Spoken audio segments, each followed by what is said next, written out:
Ladies and gentlemen, escorting Dr. Biden and Mr. Emhoff, the Republican Staff Director of the Joint Congressional Committee on Inaugural Ceremonies, Ms. Emily Leviner, the Senate Secretary for the Minority, the Honorable Gary Myrick, the House of Representatives Chief Administrative Officer, the Honorable Catherine Spindor, and Mr. Bruce Fisher.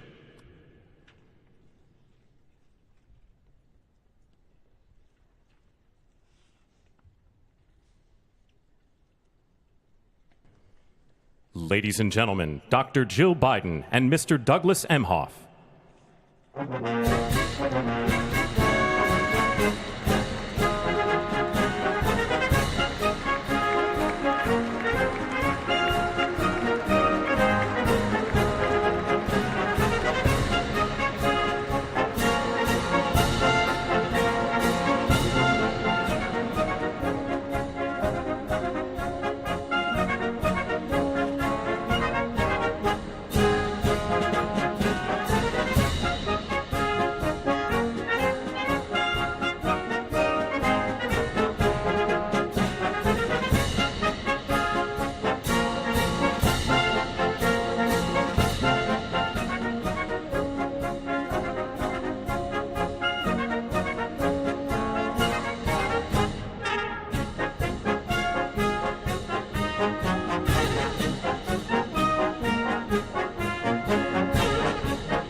Ladies and gentlemen, performing O America, please welcome the Armed Forces Chorus and America's tenor, Christopher D. Macchio.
The Honorable Jackie Barber, the Clerk of the House of Representatives, the Honorable Kevin F. McCumber, Mr. John Bessler, Mrs. Kelly Johnson, Mrs. Iris Weinschall Schumer, and Mrs. Jennifer Scalise.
Ladies and gentlemen, escorting the President of the United States and the Vice President of the United States, ranking member of the Joint Congressional Committee on Inaugural Ceremonies, the Honorable Deb Fischer, House Democratic Leader, the Honorable Hakeem Jeffries, and Senate Majority Secretary, the Honorable Robert Duncan.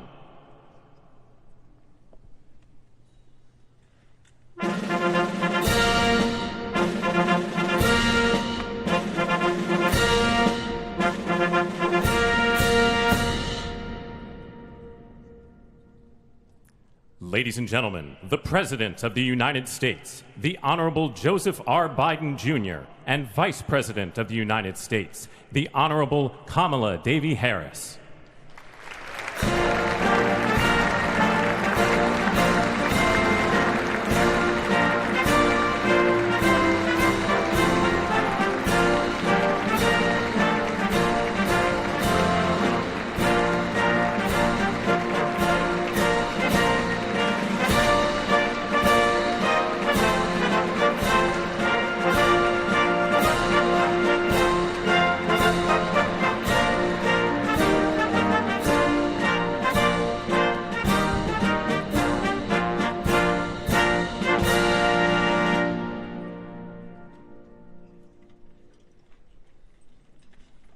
Ladies and gentlemen, escorting the Vice President-elect, the Executive Director for the Joint Congressional Committee on Inaugural Ceremonies, Mr. Michael Wagner, Senate Deputy Sergeant-at-Arms and Doorkeeper, Jason Bell, and House Deputy Sergeant-at-Arms, Mr. Sean Keating.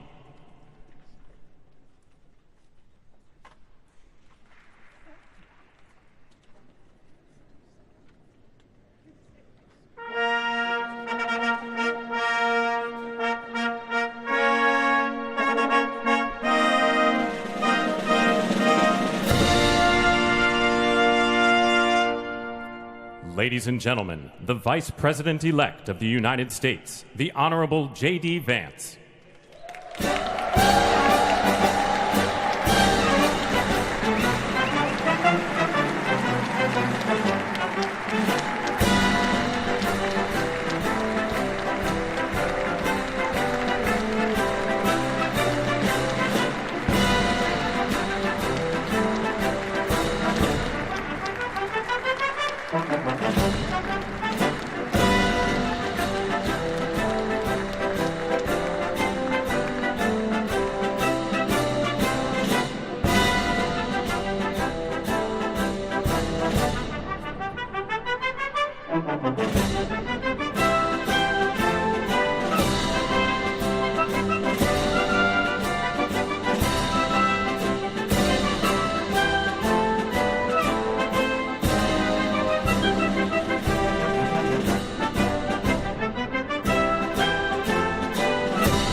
Ladies and gentlemen, escorting the President-elect, the Staff Director for the Joint Congressional Committee on Inaugural Ceremonies, Elizabeth Farah, House Sergeant-at-Arms, the Honorable William P. McFarland, Senate Sergeant-at-Arms and Doorkeeper, the Honorable Jennifer A. Hemingway, Senate Majority Leader, the Honorable John Thune, and the Joint Congressional Committee on Inaugural Ceremonies, House Democratic Leader, the Honorable Hakeem Jeffries, House Majority Leader, the Honorable Steve Scalise, Speaker of the House of Representatives, the Honorable Mike Johnson, Senate Democratic Leader, the Honorable Charles E. Schumer, Ranking Member of the Joint Congressional Committee on Inaugural Ceremonies, the Honorable Deb Fischer, and Chairwoman of the Joint Congressional Committee on Inaugural Ceremonies, the Honorable Amy Klobuchar.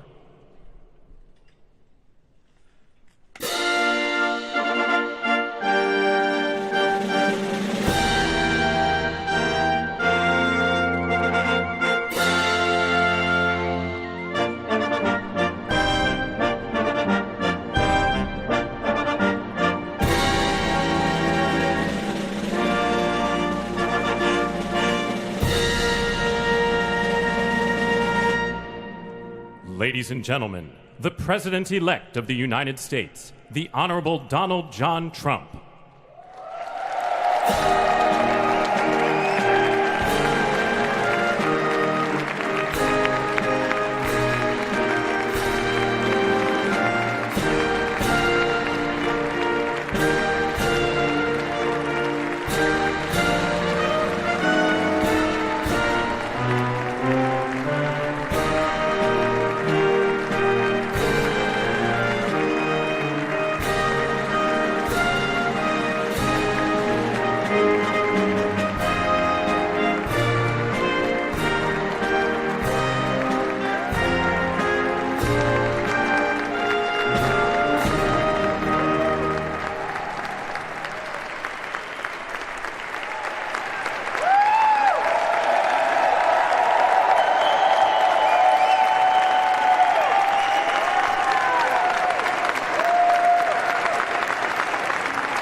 Ladies and gentlemen, please be seated.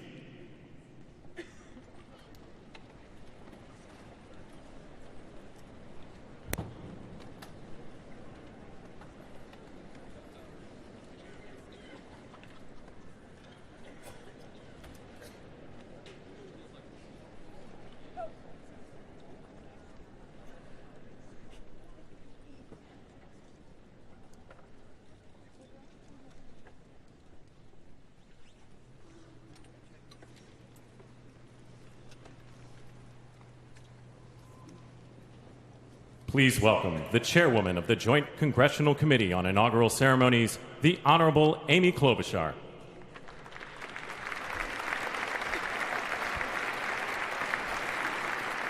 Good morning, everyone. Welcome to the 60th presidential inauguration. Today, President-elect Trump and Vice President-elect Vance will take their oaths of office, and we will witness the peaceful transfer of power at the heart of our democracy.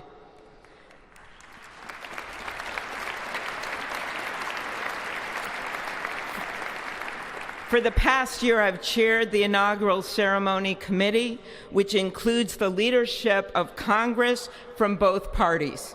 We thank the committee and Capitol staff and law enforcement who worked so hard over the last year, and especially the last 3 days. You've done a beautiful job, and you have shown grace under pressure.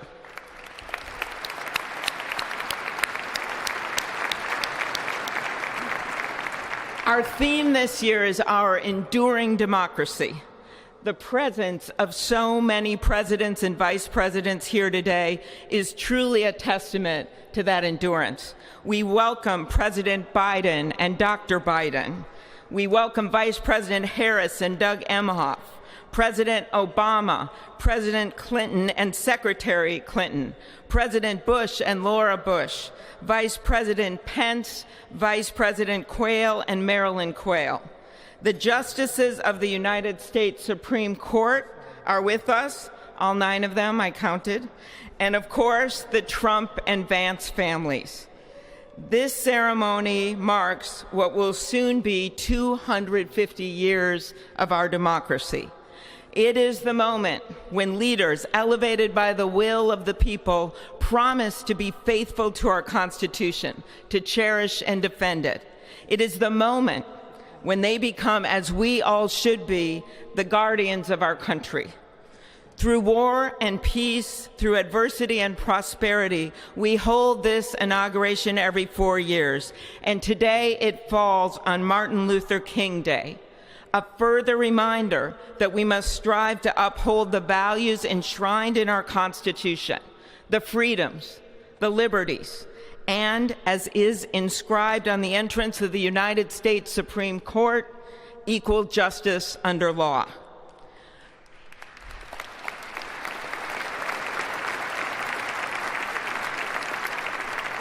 But what makes this moment more than a passing ceremony is all who are watching it across the country, the people of this nation, the ordinary people doing extraordinary things.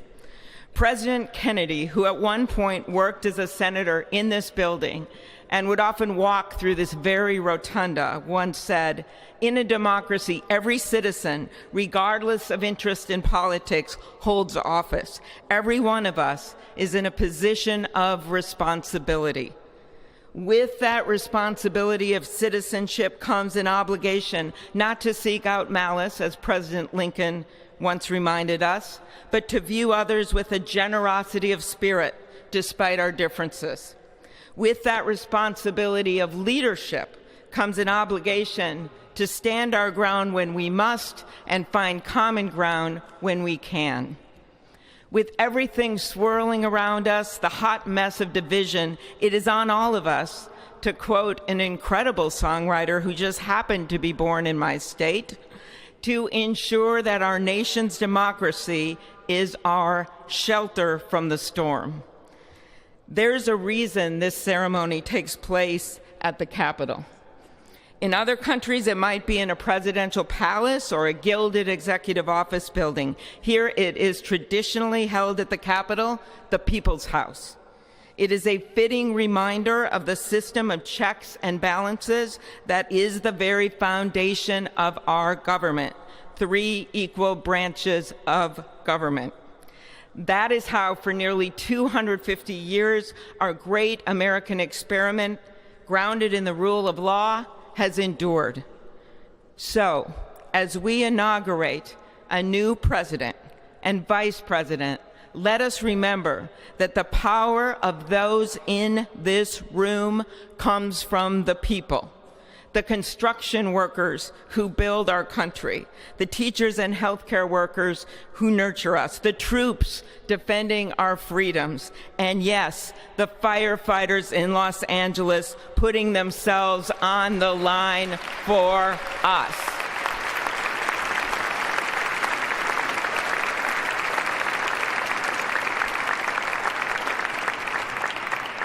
Our democracy's strength and grit must match theirs. May God bless our nation. Thank you.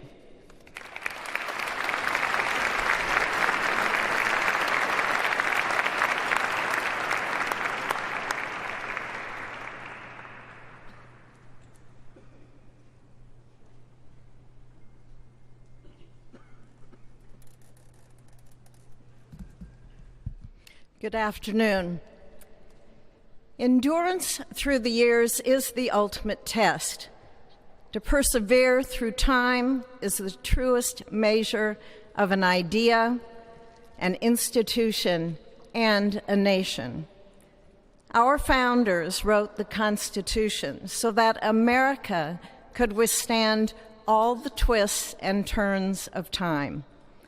They wrote it to guide us and to preserve forever our right of life, liberty, and the pursuit of happiness. But as much as the truths and principles enshrined in our Constitution remain the same, our democracy promises the American people the power to change, to chart their own destiny. That's the beauty. That is the importance of democracy.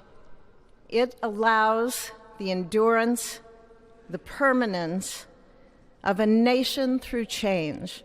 It allows nations like our United States both to avoid the obstacles and to seize the opportunities God has placed before us, all while staying true to our founding principles. Today is our country's 60th inauguration ceremony. Like all the others before it, it is a celebration of our right to set our uniquely American course. The past several years have been trying at times for many, many Americans, and also for the nations of the free world that we humbly strive to lead. In November Americans chose again to steer this nation towards greatness, the secure, safe, and prosperous future that our founders envisioned for all of us.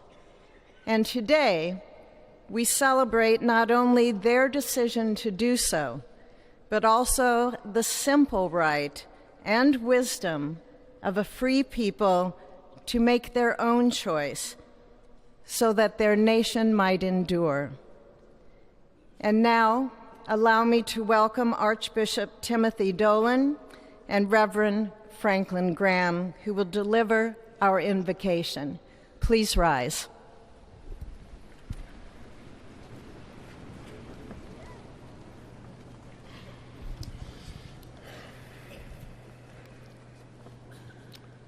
Be still and know that I am God, supreme among the nations, supreme on the earth.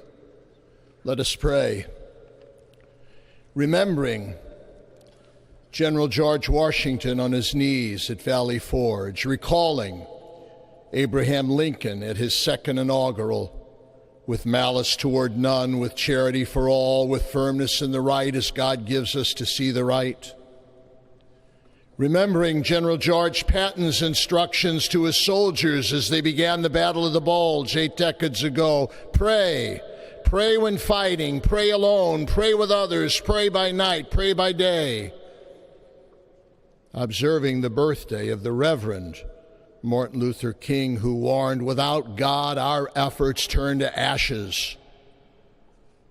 We, blessed citizens of this one nation under God, humbled by our claim that in God we trust, gather indeed this inauguration day to pray for our President Donald J. Trump, his family, his advisors, his cabinet, his aspirations, his vice president, for the Lord's blessings upon Joseph Biden, for our men and women in uniform, for each other whose hopes are stoked this new year, this inauguration day.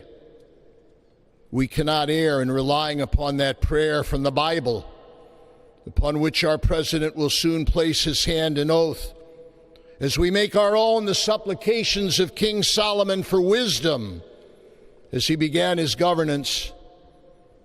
God of our fathers, in your wisdom you set man to govern your creatures, to govern in holiness and justice, to render justice with integrity. Give our leader wisdom, for he is your servant, aware of his own weakness and brevity of life. If wisdom which comes not from you be not with him, he shall be held in no esteem. Send wisdom from heavens that she may be with him, that he may know your designs. Please, God, bless America. Please, mend her every flaw. You are the God in whom we trust, who lives and reigns forever and ever. Amen.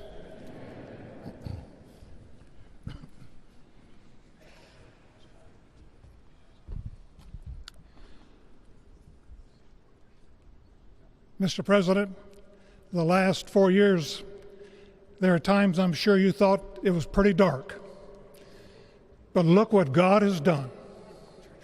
We praise him and give him glory.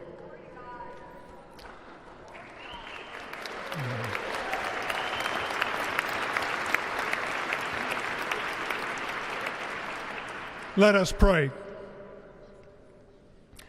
Our Father and our God, thou hast said, blessed is the nation whose God is the Lord. As the prophet Daniel prayed, blessed be the name of God forever and ever. For wisdom and might are his. He changes the times and the seasons. He removes kings. He raises up kings. He gives wisdom to the wise and knowledge to those who have understanding.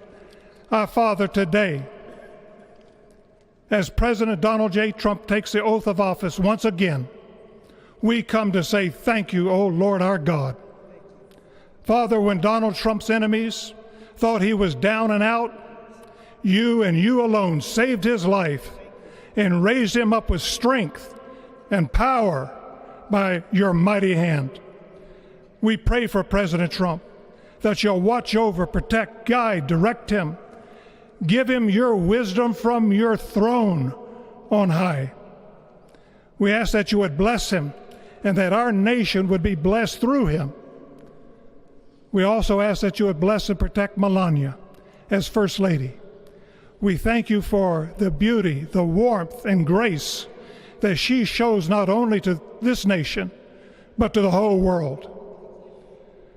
We thank you for Vice President-elect J.D. Vance and his wife Usha and their young family. May he be a strength to President Trump, to stand beside him, to hold up his arms like Aaron held up the arms of Moses in the midst of battle. The prophet Samuel reminded the people, it was you that brought them up from the land of Egypt. And he said, now stand still, that I may reason with you before the Lord. So, Father, we take this moment to stand still, to remember the great things that you have done for this nation. Thank you for the protection, the bounty, the freedoms that we so enjoy. We remember to keep our eyes fixed on you, and may our hearts be inclined to your voice. We know that America can never be great again if we turn our backs on you. We ask for your help, and we pray all of this in the name of the King of Kings, the Lord of Lords, your Son, my Savior, and our Redeemer, Jesus Christ. Amen. Ladies and gentlemen, please welcome Associate Justice Kavanaugh to administer the Vice Presidential Oath of Office.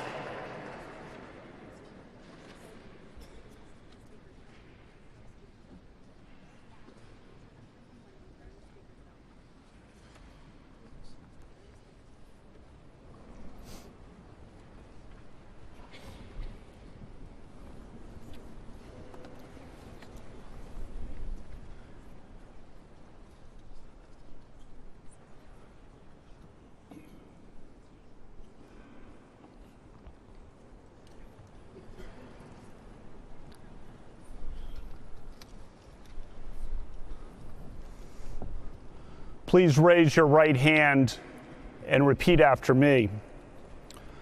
I, James David Vance, do solemnly swear. I, James David Vance, do solemnly swear that I will support and defend the Constitution of the United States that I will support and defend the Constitution of the United States against all enemies, foreign and domestic, against all enemies, foreign and domestic, that I will bear true faith that I will bear true faith and allegiance to the same, that I take this obligation freely without any mental reservation or purpose of evasion, and that I will well and faithfully discharge the duties of the office on which I am about to enter. So help me God. So help me God. Congratulations, Mr. Vice President.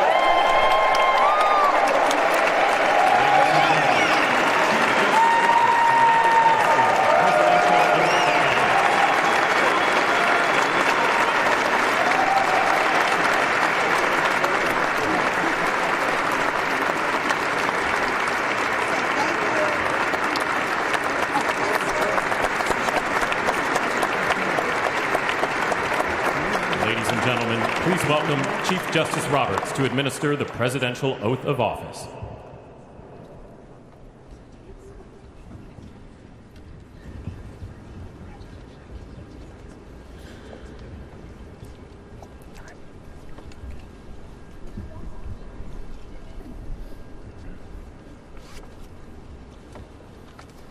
Please raise your right hand and repeat after me. I, Donald John Trump, do solemnly swear. I, Donald John Trump, do solemnly swear that I will faithfully execute the office of President of the United States the office of President of the United States and will, to the best of my ability, preserve, protect, and defend the Constitution of the United States. So help me God. So help me God. Congratulations, Mr. President.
It is my honor and pleasure to introduce to you the 45th and the 47th President of the United States of America, Donald J. Trump.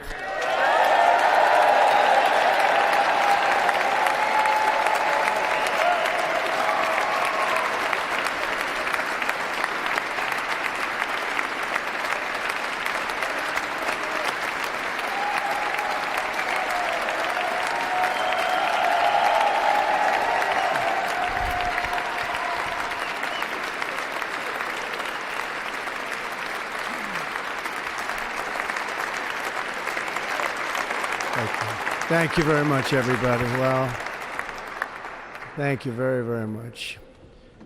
Vice President Vance, Speaker Johnson, Senator Thune, Chief Justice Roberts, Justices of the United States Supreme Court, President Clinton, President Bush, President Obama, President Biden, Vice President Harris, and my fellow citizens.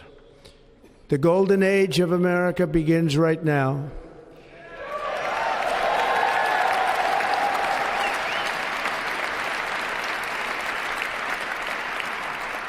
From this day forward, our country will flourish and be respected again all over the world.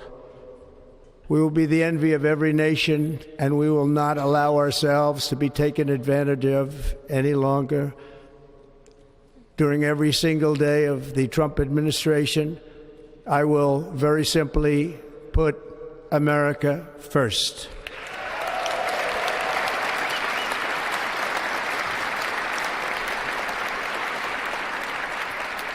Our sovereignty will be reclaimed. Our safety will be restored. The scales of justice will be rebalanced. The vicious, violent, and unfair weaponization of the Justice Department and our government will end.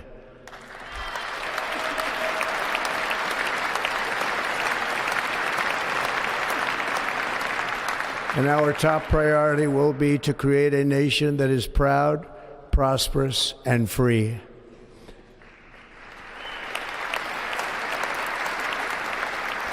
America will soon be greater, stronger, and far more exceptional than ever before.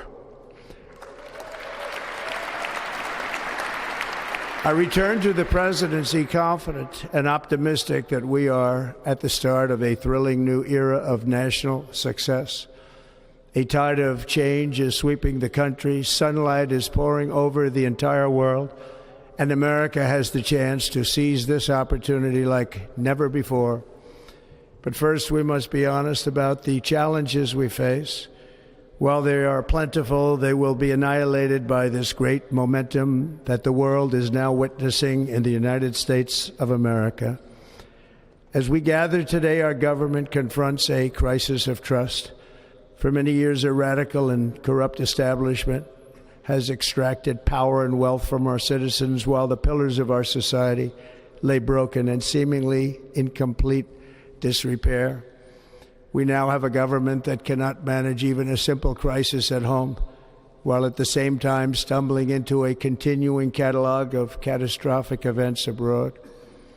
It fails to protect our magnificent, law-abiding American citizens, but provides sanctuary and protection for dangerous criminals, many from prisons and mental institutions that have illegally entered our country from all over the world. We have a government that has given unlimited funding to the defense of foreign borders, but refuses to defend American borders or, more importantly, its own people. Our country can no longer deliver basic services in times of emergency, as recently shown by the wonderful people of North Carolina, been treated so badly.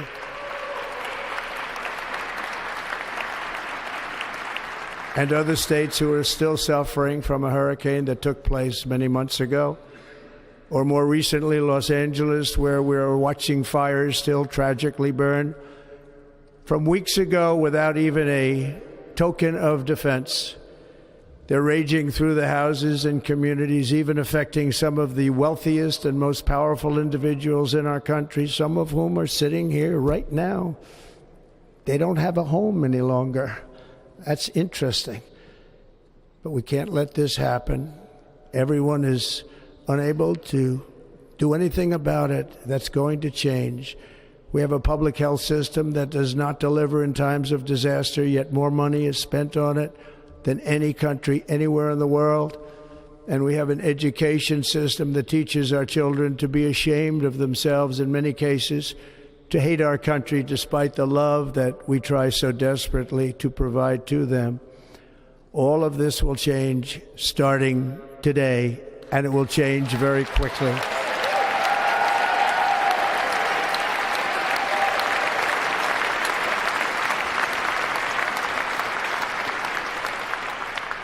My recent election is a mandate to completely and totally reverse a horrible betrayal and all of these many betrayals that have taken place, and to give the people back their faith, their wealth, their democracy, and indeed their freedom.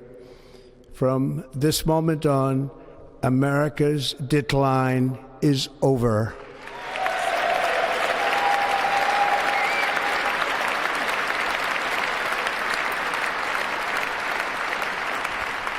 Our liberties and our nation's glorious destiny will no longer be denied, and we will immediately restore the integrity, competency, and loyalty of America's government.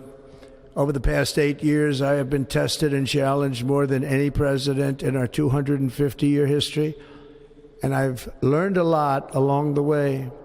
The journey to reclaim our republic has not been an easy one, that I can tell you. Those who wish to stop our cause have tried to take my freedom and indeed to take my life.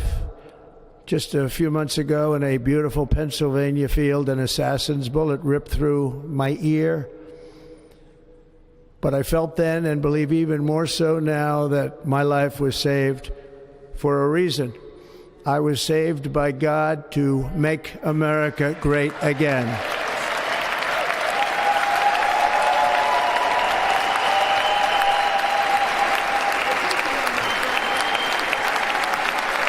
Thank you. Thank you.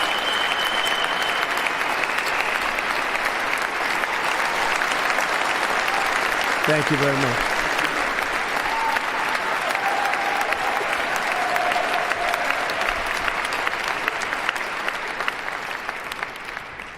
That is why each day under our administration of American patriots, we will be working to meet every crisis with dignity and power and strength.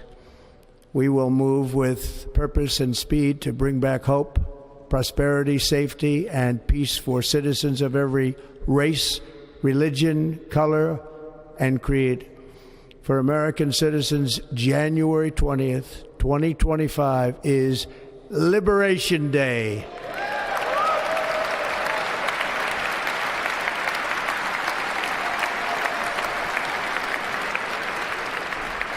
It is my hope that our recent presidential election will be remembered as the greatest and most consequential election in the history of our country.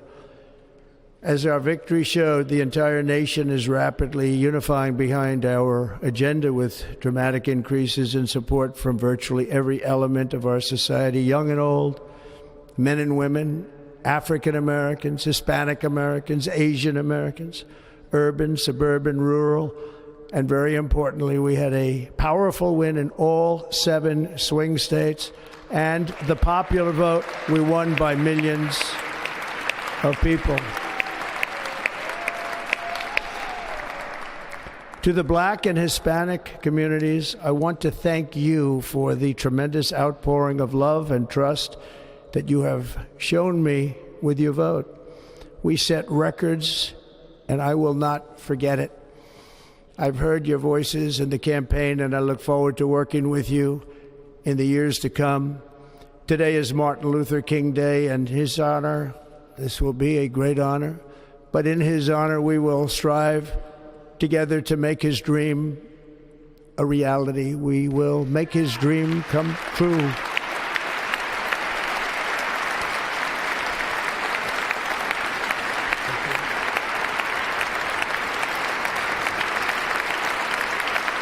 Thank you. Thank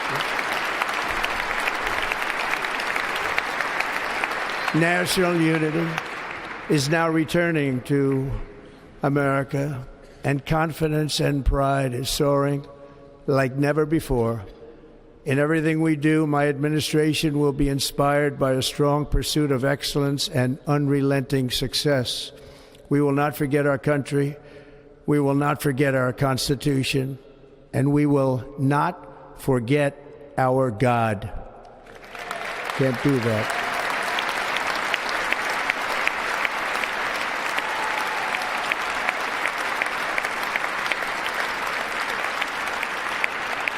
Today I will sign a series of historic executive orders. With these actions, we will begin the complete restoration of America and the revolution of common sense. It's all about common sense. First, I will declare a national emergency at our southern border.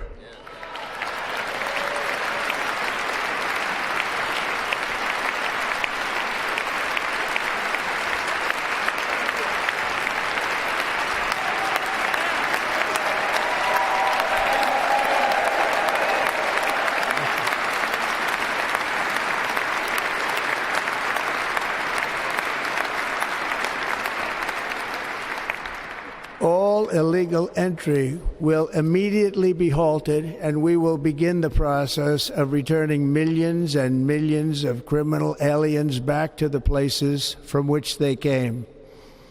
We will reinstate my Remain in Mexico policy.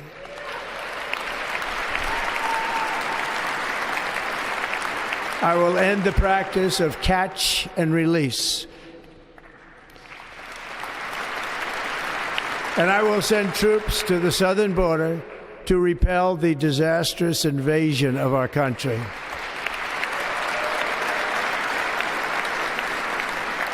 Under the orders I signed today, we will also be designating the cartels as foreign terrorist organizations.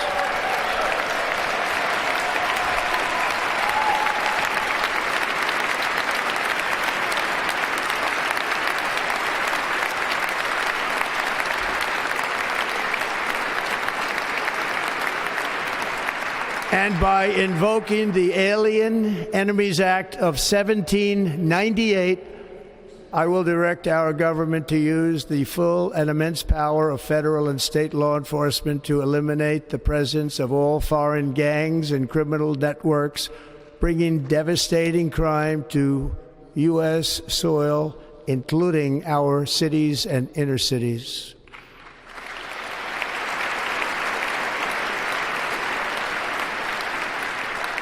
As Commander-in-Chief, I have no higher responsibility than to defend our country from threats and invasions, and that is exactly what I am going to do. We will do it at a level that nobody's ever seen before. Next, I will direct all members of my cabinet to marshal the vast powers at their disposal to defeat what was record inflation and rapidly bring down costs and prices.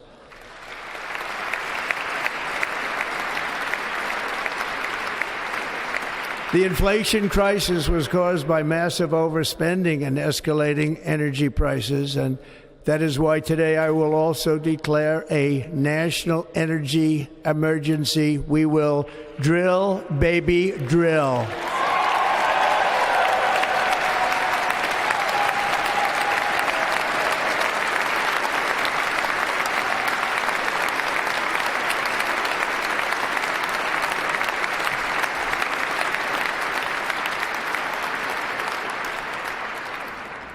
America will be a manufacturing nation once again, and we have something that no other manufacturing nation will ever have, the largest amount of oil and gas of any country on earth, and we are going to use it.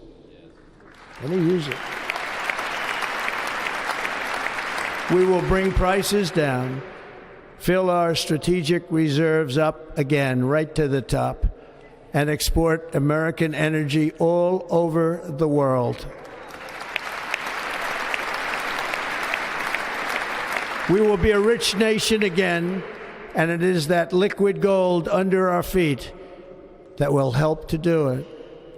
With my actions today, we will end the Green New Deal, and we will revoke the electric vehicle mandate, saving our auto industry and keeping my sacred pledge to our great American auto workers.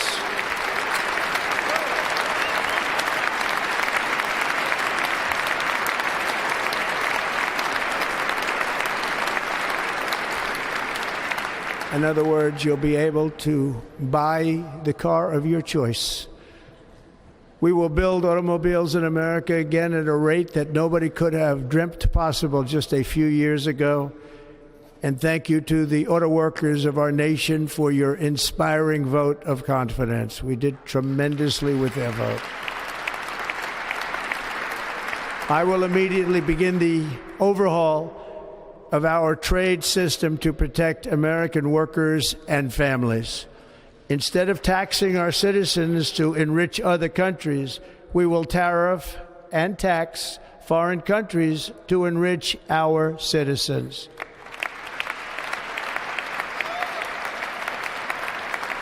For this purpose, we are establishing the External Revenue Service to collect all tariffs, duties, and revenues. It will be massive amounts of money pouring into our treasury, coming from foreign sources.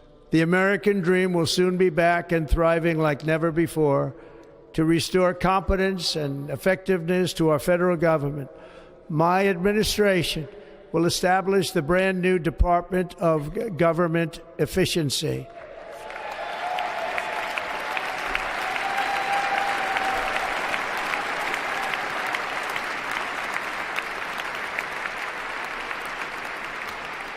After years and years of illegal and unconstitutional federal efforts to restrict free expression, I will also sign an executive order to immediately stop all government censorship and bring back free speech to America.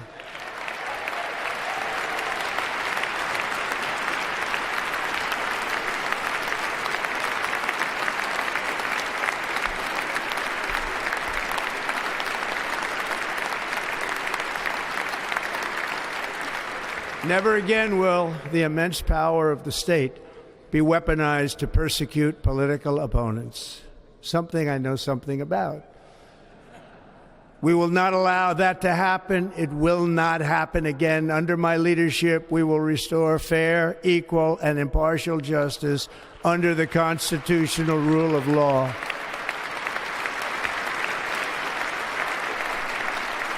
And we are going to bring law and order back to our cities.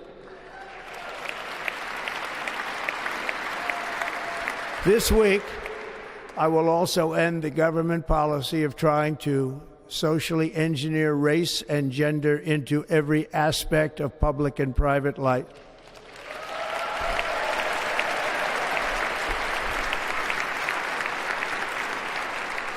We will forge a society that is colorblind and merit-based.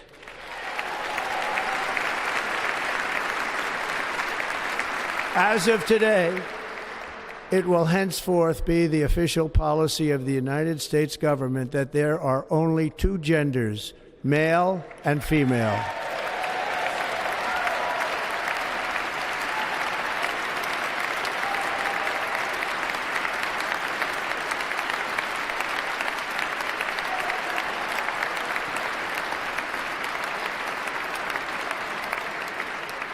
This week, I will reinstate any service members who were unjustly expelled from our military for objecting to the COVID vaccine mandate with full back pay.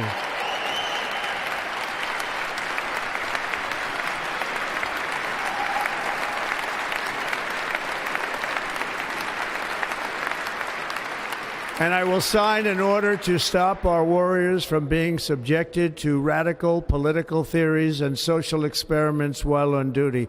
It's going to end immediately. Our armed forces will be freed to focus on their sole mission, defeating America's enemies.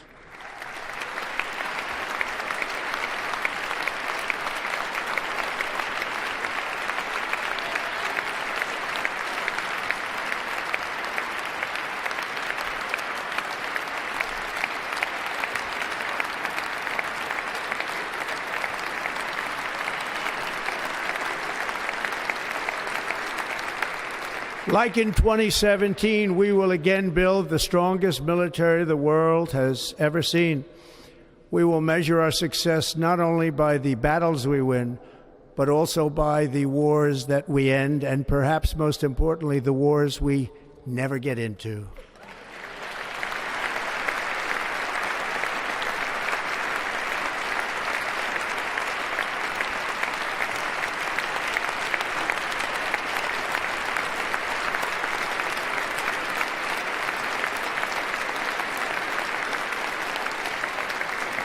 My proudest legacy will be that of a peacemaker and unifier. That's what I want to be, a peacemaker and a unifier.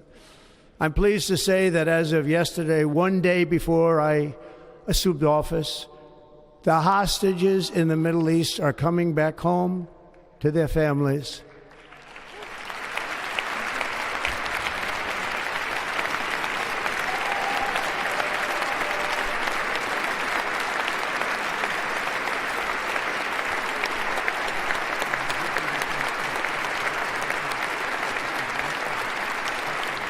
Thank you.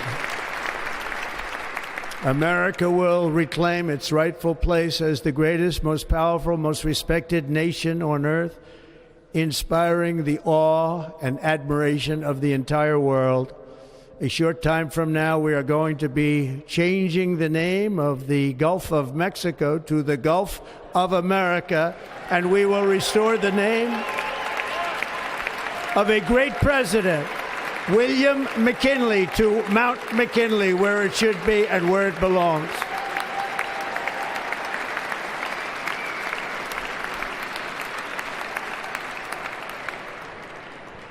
President McKinley made our country very rich through tariffs and through talent.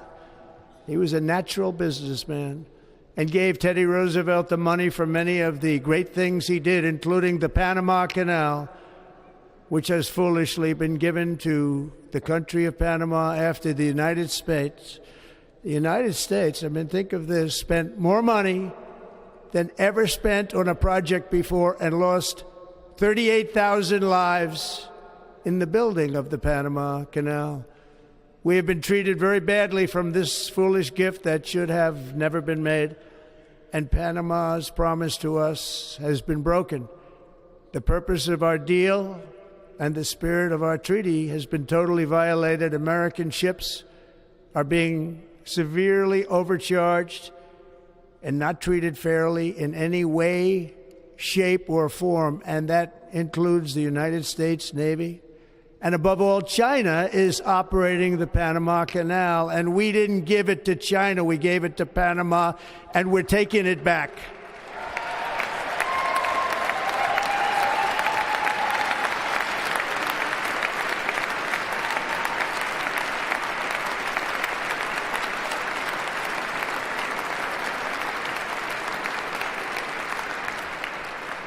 Above all, my message to Americans today is that it is time for us to once again act with courage, vigor, and the vitality of history's greatest civilization. So as we liberate our nation, we will lead it to new heights of victory and success. We will not be deterred. Together we will end the chronic disease epidemic and keep our children safe, healthy, and disease-free. The United States will once again consider itself a growing nation, one that increases our wealth, expands our territory, builds our cities, raises our expectations, and carries our flag into new and beautiful horizons. And we will pursue our manifest destiny into the stars, launching American astronauts to plant the stars and stripes on the planet Mars.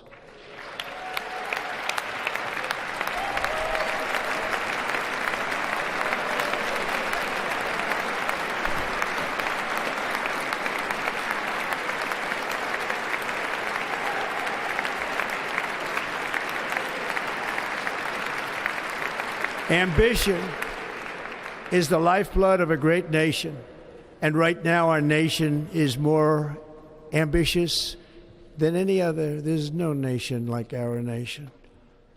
Americans are explorers, builders, innovators, entrepreneurs, and pioneers. The spirit of the frontier is written into our hearts. The call of the next great adventure resounds from within our souls.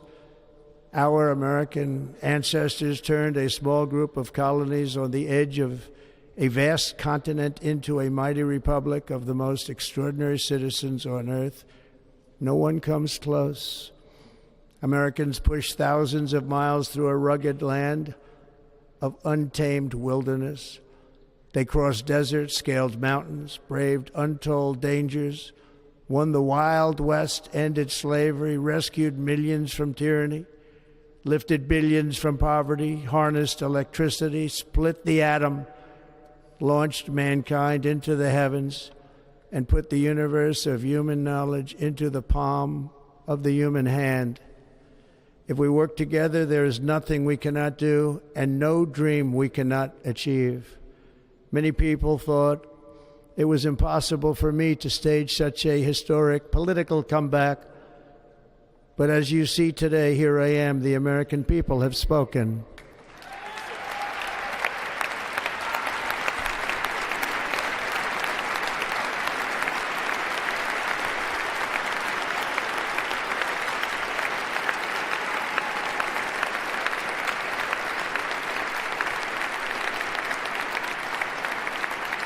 I stand before you now as proof that you should never believe that something is impossible to do.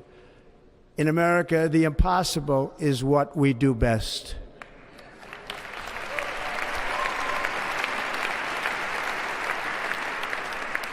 From New York to Los Angeles, from Philadelphia to Phoenix, from Chicago to Miami, from Houston to right here in Washington, D.C., our country was forged and built by the generations of patriots who gave everything they had for our rights and for our freedom. They were farmers and soldiers, cowboys and factory workers, steel workers and coal miners, police officers and pioneers who pushed onward, marched forward, and let no obstacle defeat their spirit or their pride. Together they laid down the railroads, raised up the skyscrapers, built great highways, won 2 world wars, defeated fascism and communism, and triumphed over every single challenge that they faced. After all we have been through together, we stand on the verge of the 4 greatest years in American history. With your help, we will restore America, promise, and we will rebuild the nation that we love, and we love it so much. We are one people, one family, and one glorious nation under God. So to every parent who dreams for their child, and every child who dreams for their future, I am with you, I will fight for you, and I will win for you. We are going to win like never before.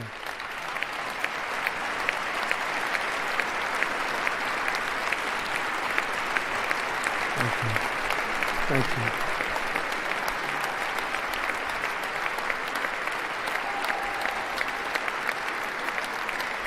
Thank you. Thank you. In recent years, our nation has suffered greatly, but we are going to bring it back and make it great again, greater than ever before. We will be a nation like no other, full of compassion, courage, and exceptionalism.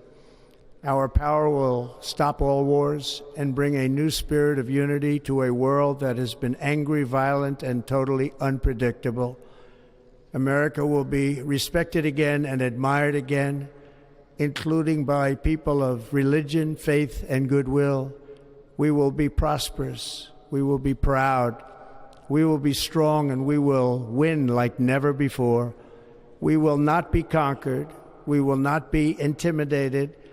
We will not be broken, and we will not fail. From this day on, the United States of America will be a free, sovereign, and independent nation.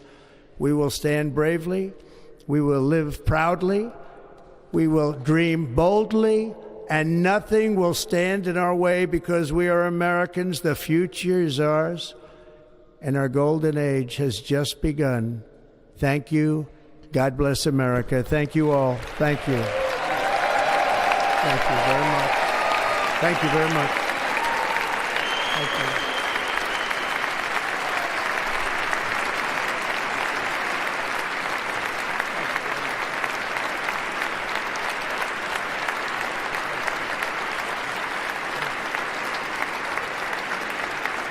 Thank you.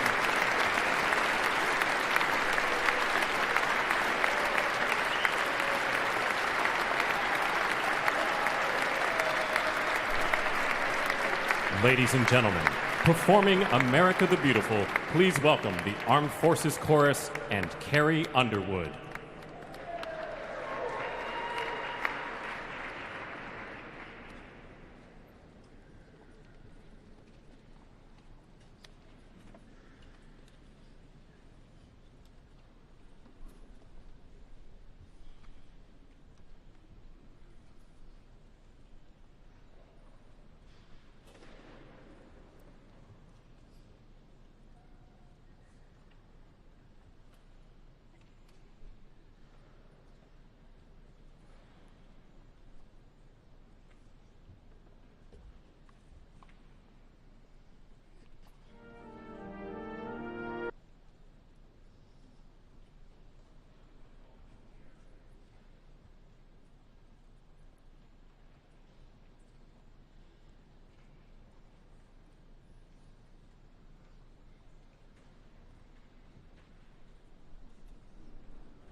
You know the words, help me out here.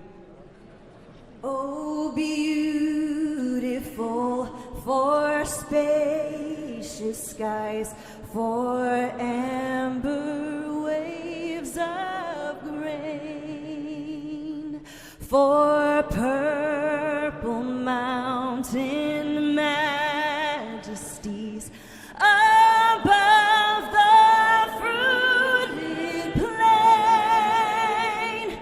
America,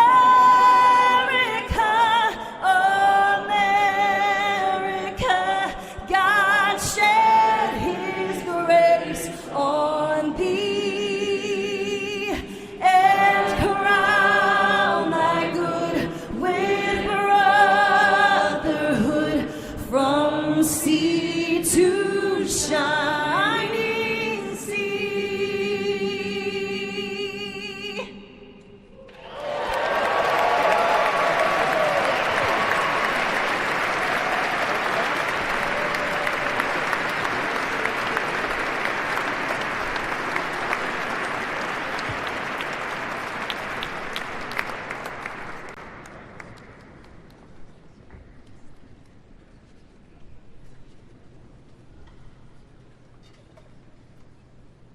Ladies and gentlemen, Senator Fisher will now introduce the benediction clergy. I now call on Rabbi Ari Berman, Pastor Lorenzo Sewell, and Reverend Frank Mund to provide prayers of benediction.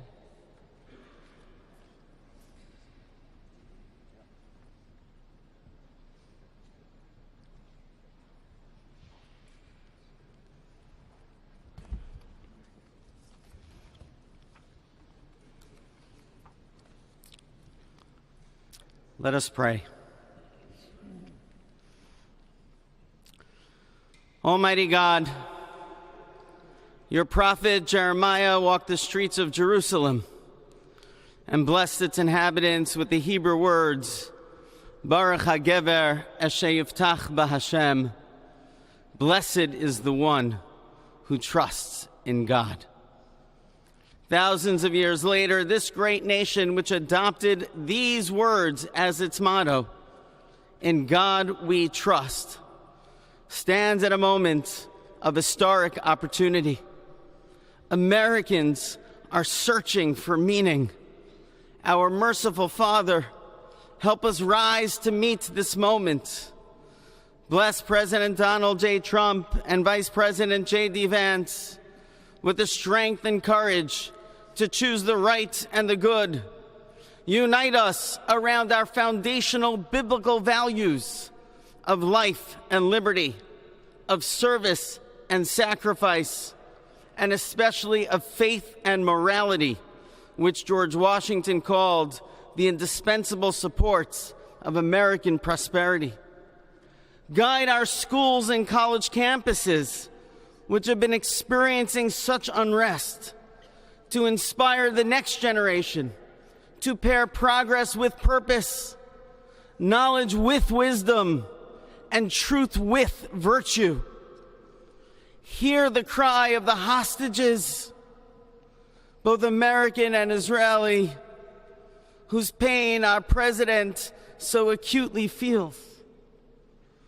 We are so thankful for the 3 young women who yesterday returned home, and pray that the next 4 years brings peace to Israel and throughout the Middle East. Almighty God, grant all Americans the opportunity to realize our shared dream of a life filled with peace and plenty, health and happiness, compassion and contribution. Stir within us the confidence to rise to this moment. For while we trust in God, God's trust is in us, the American people. America is called to greatness, to be a beacon of light and a mover of history. May our nation merit the fulfillment of Jeremiah's blessing, that like a tree planted by water, we shall not cease to bear fruit.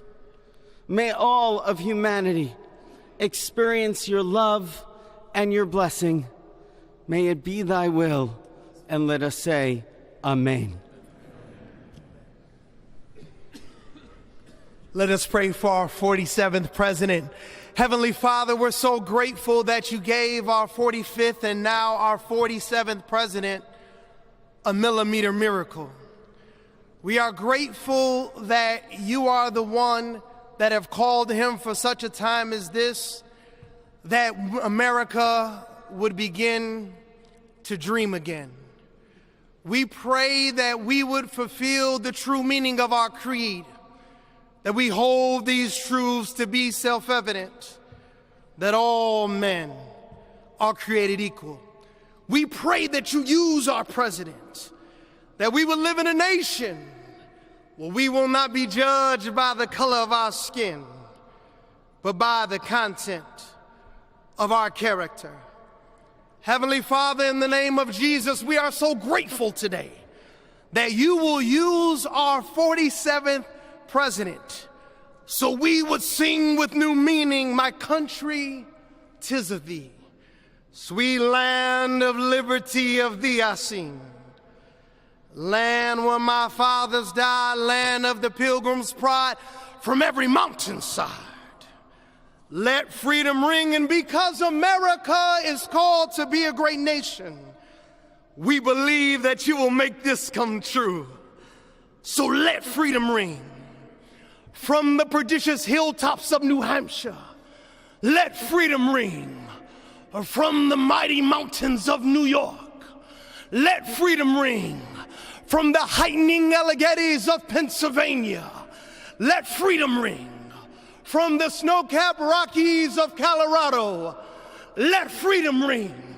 From the curvaceous hilltops of California, but God, we're asking you not only that, let freedom ring from Stone Mountain, Georgia. Let freedom ring from Lookout Mountain of Tennessee. Let freedom ring from every hill and every molehill in Mississippi, from every state, every city, every village, and every hamlet.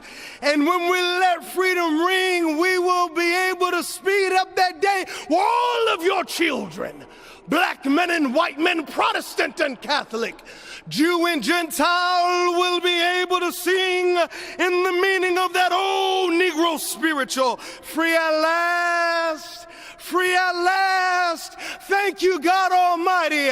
We are free at last. If you believe where the Spirit of the Lord is, there is liberty. Come on, put your hands together and give your great God great glory.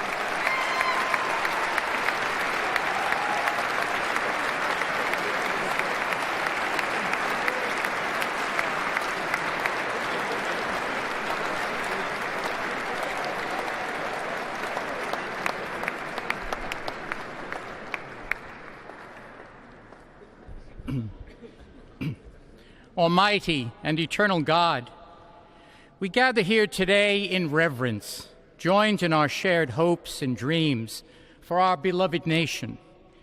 In this sacred moment of the inauguration of President Donald J. Trump and Vice President J.D. Vance, we turn our hearts to you, seeking your divine assistance and abundant blessings upon this pivotal moment in history. We come before you with profound gratitude for the many gifts you have bestowed upon our land. Thank you for the freedoms we cherish, for the strength of our communities, and for the resilience of our spirit. As our President and Vice President embrace their newly appointed roles, we humbly implore that your everlasting love and wisdom will envelop them. Grant them the clarity of mind to navigate the challenges that lie ahead and the compassion to serve all citizens with fairness and integrity. May their hearts be filled with a giving spirit and sincere understanding for those whom they represent. May they be beacons of hope in times of uncertainty and prophetic voices in defending the dignity of all created life. We pray for a spirit of collaboration to flourish in our government and across our nation, fostering an environment where dialogue and heartfelt listening will prevail over division or discord. May each decision made by our President and Vice President reflect the values of justice and peace. As we embark on this new chapter, we also seek your comfort, O God, for those who feel lost or disheartened. In this time of transition, may your light shine upon them, reaffirming their belief in a brighter tomorrow. May we all strive to lift one another, supporting our fellow citizens with kindness and empathy, recognizing that together we can overcome any adversity. Grant us the strength to endure, the courage to face our fears, and the clarity to see the light that remains, even when clouds of uncertainty may gather. Inspire our new leaders to be champions for the vulnerable and advocates for those whose voices are often silenced. May they pursue policies that promote the well-being of all, seeking to build bridges that will foster unity and belonging. As we stand witness to this inauguration, we hold fast to our faith in the goodness of each of us and the possibility of change. We trust that with your guidance, O God, our nation can move forward to a future filled with promise, prosperity, and understanding. And finally, we lift our hearts in gratitude for the beloved parents of President Trump. Without Mary and Fred Trump, this day would never be the miracle that has just begun. From their place in heaven, may they shield their son from all harm by their loving protection, and give him the strength to guide our nation along the path that will make America great again. Let us go forth now with these words of President Trump's emblazoned on our hearts. As long as we have pride in our beliefs, courage in our convictions, and faith in our God, then we will not fail. We stand tall. We stand proud because we are Americans, and Americans kneel to God and to God alone. Amen. Ladies and gentlemen, please remain standing for our national anthem.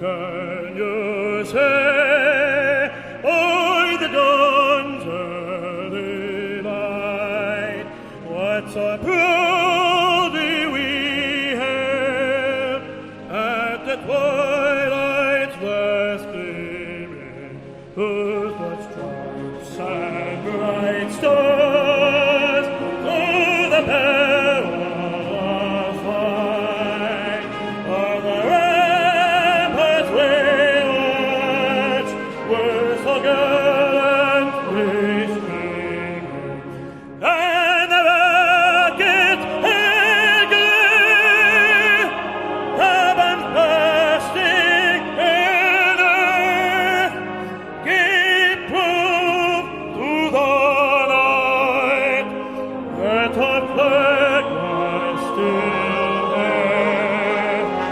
Oh, sailors that first take up the red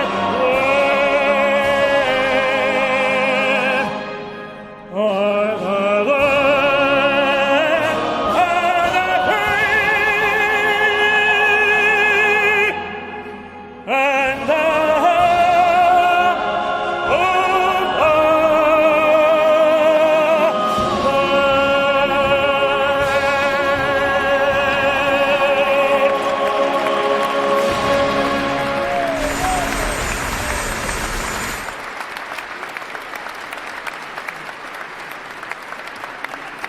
Ladies and gentlemen, please be seated.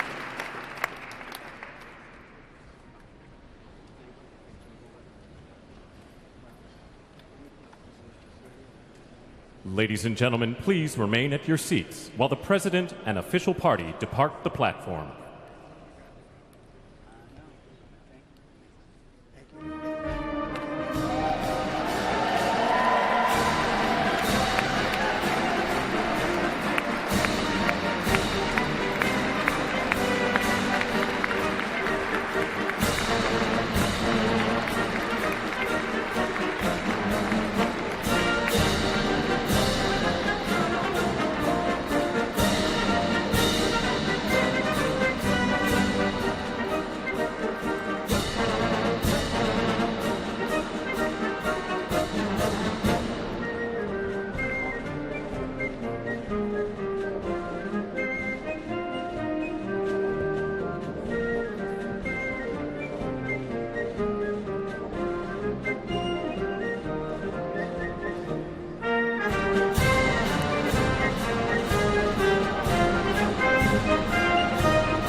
Ladies and gentlemen, we are here as witnesses to President Trump's triumphant return to the White House.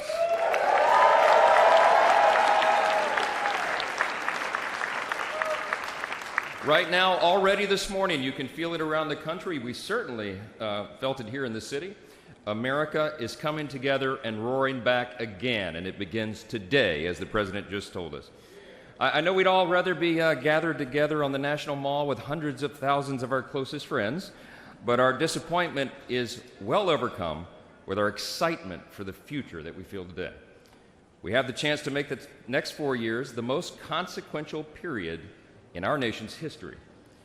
And as Speaker of the House, it is my great pleasure, my great honor, to introduce to you the man who will lead us to this new golden age, the decisive winner of the Electoral College and the popular vote, the 45th and the 47th, and the greatest president of our lifetimes, Donald J. Trump.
Well, thank you all so much for being here. And was that a hell of a speech or what? That was, man. That was a good way to start it off. You know, I didn't know exactly what the president would put in that speech, and I hoped to myself that he wasn't going to hold back. And, sir, you didn't hold back. That was a hell of a way to start the next 4 years. But I just want to say from the bottom of my heart, and I know I speak for the president and for all of us, thank you, thank you, thank you for making this possible. We love you. We wouldn't be here without you, and we're going to make America great again together for the next 4 years.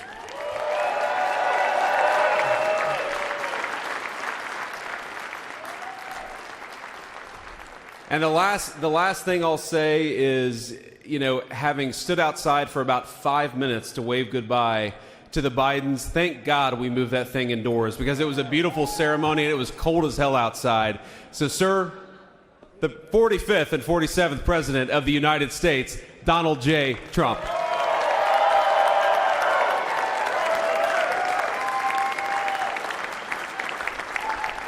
No, he's right. I said, oh, look at this beautiful sunny day.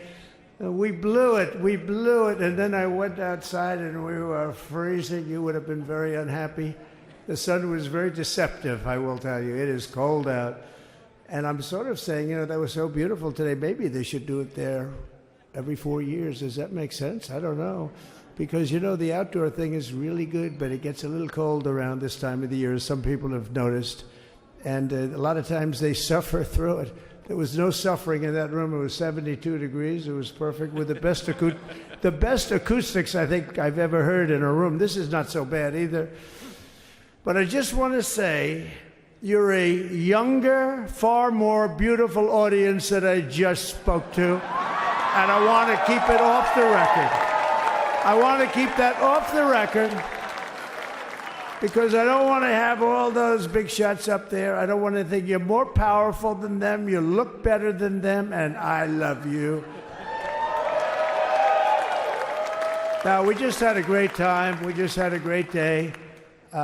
This was amazing. You know, when you think we took a journey, I mentioned in the speech, a lot of people said that was not a journey that was possible, and it was indeed possible. I didn't really know too much about what they were saying when they said that, but a lot of people felt it. And we hooked up with J.D. very early. I watched J.D. over a period of time. I endorsed him in Ohio. He was a great senator, and very, very smart. The only one smarter than him was his wife. That was, I would have chosen her, but somehow the line of succession didn't work that way, right? But now she's great and he's great. This is a great, beautiful couple and unbelievable career. I just said to him, you are very upwardly mobile, because he hasn't been doing it that long, but he picked it up so quickly. Remember, the first week was a little bit like the fake news was hitting him really hard. And I said, ooh, this may be tough, but after that, it was smooth sailing for him. He took on everybody. He took on the meanest. I don't want to use the word corrupt because we're into a new system, so let's wait till the corruption begins, because it will. But he took on some pretty mean people, and he handled it well. I want to also congratulate Mike Johnson for the job that he's doing.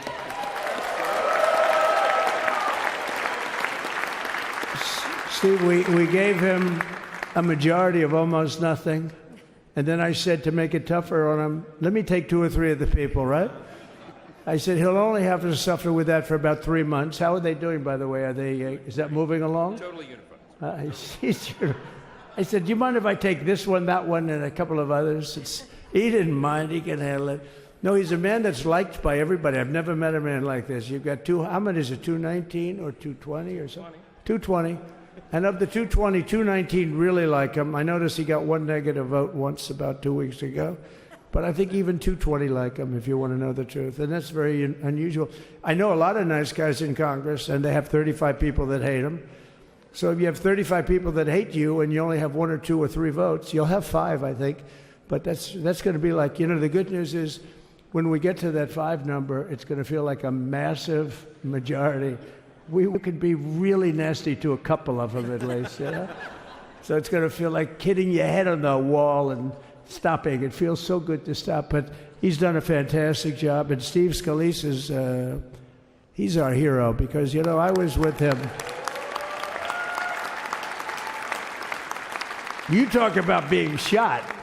I was with him. He got some bad ones, and his incredible wife, and she really loves him. You know, you never know about that. I've been with other people. They were doing poorly, and the wife is like looking at her watch. She can't get out of the hospital fast enough. How's he doing? Oh, I don't know. He's all right. That woman was a mess. She was crying and crying. No, they're going to take him. They're going to take him. I told Steve when he finally woke up, it was a while too. The doctor told me it was the most blood they've ever transfused in any patient. They've never done anything like it. And here he is, the picture of strength, right? And he's been a great friend of mine, right? With a family, because of a family.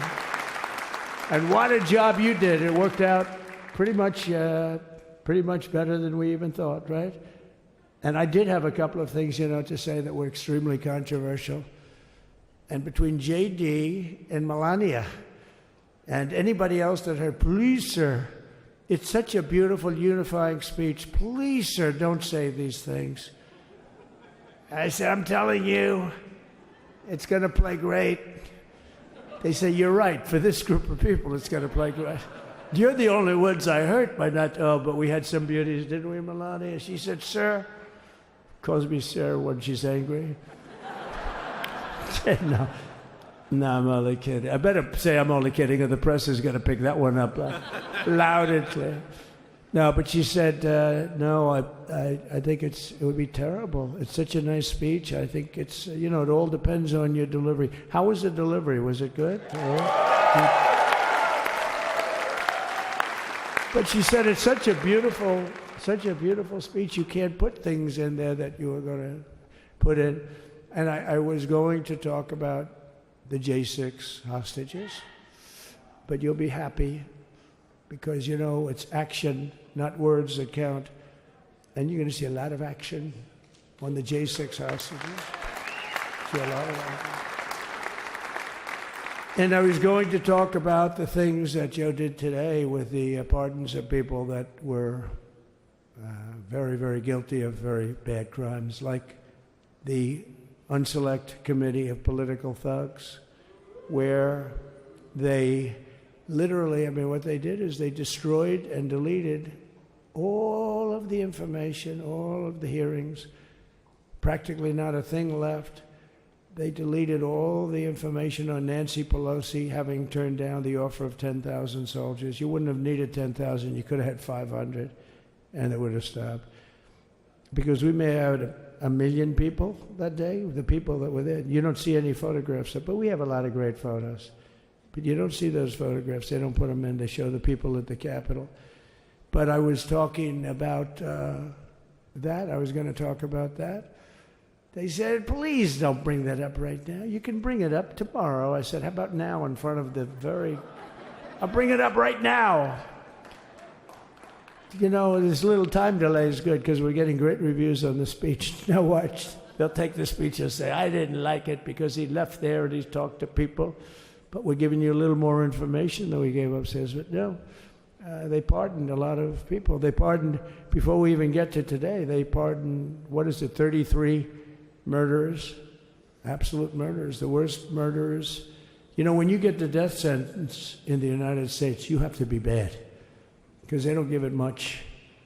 And he pardoned almost everybody having a death sentence. And if you went through the crimes that were committed, you wouldn't even believe them. The level of violence, the people that were killed, the innocence of people that were killed and children killed by these people. And he pardoned them for whatever reason. He spared them, but they didn't spare the people that they killed. And, you know, who knows what happens in the future. It's one of the worst because a lot of times they let them out early after that. You know, they say you're going to be in for life, but then all of a sudden they get let out for good behavior, and then they go on a rampage. You know, it's one of those little things, right? But I was going to talk about that. But I was really going to talk about the level of, you know, what's going on. Why are we doing this? Why are we trying to help a guy like Milley? Why are we doing Milley? He was pardoned. What he said, terrible what he said. Why are we helping some of the people?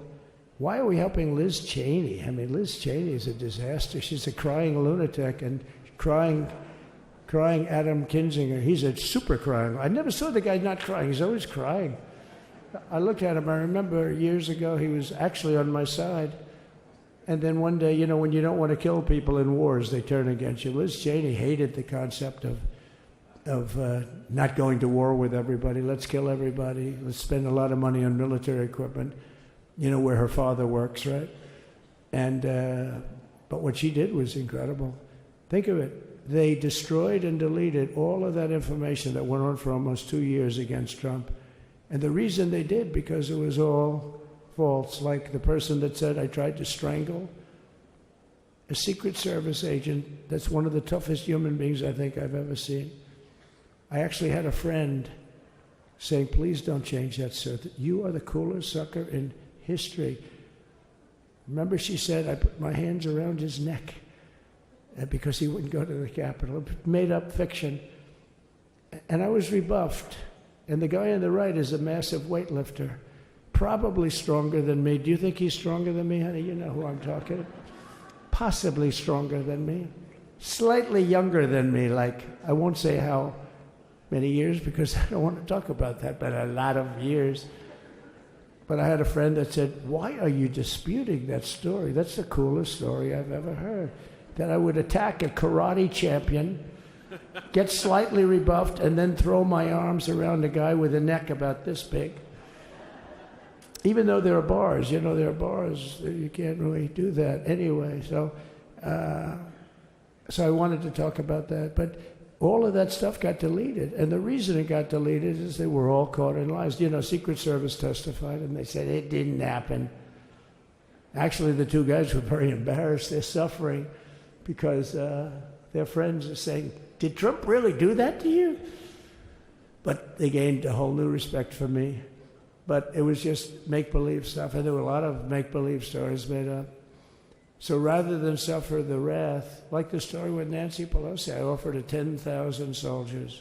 She knows it. She admitted it on tape that her daughter made. She's a videographer or whatever you call her, which I'm glad she is. Oh, she can't be in good stead with Nancy. But Nancy said it was my responsibility as she's leaving the Capitol. She said it was, and it was. She's in charge of security at the Capitol. But I offered them up to 10,000 soldiers, even more. One time I said more, as many as you need. But you needed 400 or 500. If 4 or 5, you 10,000, that would be more than the number of people there by lot. But we offered her 10,000. Think of it, 10,000 soldiers. In other words, J6 wouldn't be J6. There would have been no J6. But she rebuffed them. She didn't like it. No, she didn't like it. Maybe she wanted that to happen. But she's guilty as hell. And now we would have to go through the process because they destroyed all evidence. They deleted everything. There's virtually nothing left. The other fake story and so many other fake stories. And many people came out on our side. And those people now would got to find them. There's nothing left. So that's a criminal offense. If that were a civil case, it would be a criminal offense. If that happened civilly where you did that, it would be a criminal offense. So I decided I'm not going to make this speech complicated. I'm going to make it beautiful. I'm going to make it a unifying speech. And then when they said we have a group of people that are serious Trump fans, I said, this is the time to tell those stories.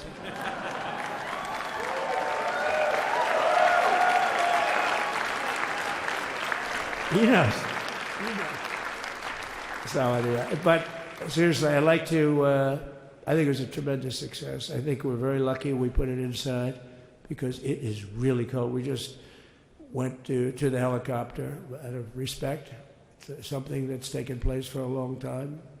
I guess it's as old as helicopters. You used to get into a stagecoach, now you get into a helicopter. Times change. But it's pretty old custom. And it's a beautiful custom, actually. It's a beautiful custom. I wish we could have had a better relationship. I wish we could have had a better relationship between Republicans and Democrats. I was with Senator Schumer. I said, Chuck, I think it's time we all start getting along a little bit because it doesn't make sense. I mean, we literally never get a Democrat vote. They never get a Republican vote, almost. And although there is a bill coming up very shortly that we have a lot of Democrat votes, right? That's going to be a very beautiful bill. We're going to have a deciding, I would say, within a week or so, I think. And it's going to be a very good bill. You all know what I'm talking about. So I just want to thank you all for being here. You have been our fans from day one. All these people all over. You've been our fans. This has been there's never been anything like it. There's never been anything like it. This has been a movement like no movement ever in history for probably any country, let alone this country.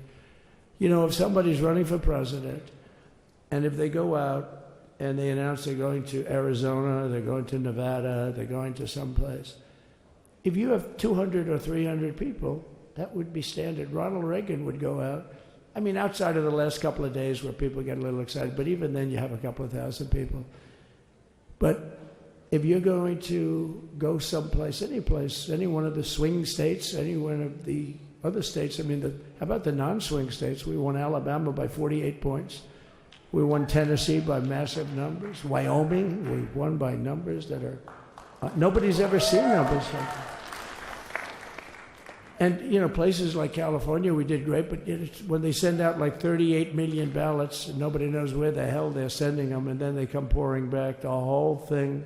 You know, they passed a law in California that if you work in an election bureau and if you so much as ask for a voter ID, if you say, sir, ma'am, could I please look at your voter ID? They have the right to put you in jail. You're a criminal. Can you believe that? There's only one reason that happens. They want to cheat. So they had it where voter ID wasn't accepted. But now if you even ask for it, this is seriously a bill that was just signed, passed in their legislature, and it was signed. And I think when we get things cleaned up and we get back to a little bit of normalcy, I'm going to ask the Speaker to really get involved because I think we would have won the state of California because, you know, if you look at my numbers with Hispanic, we're at 56%. And we won the Texas border that had never been won. As the governor said, he's doing a good job, the governor, by the way, of Texas. But as the governor said, it hasn't.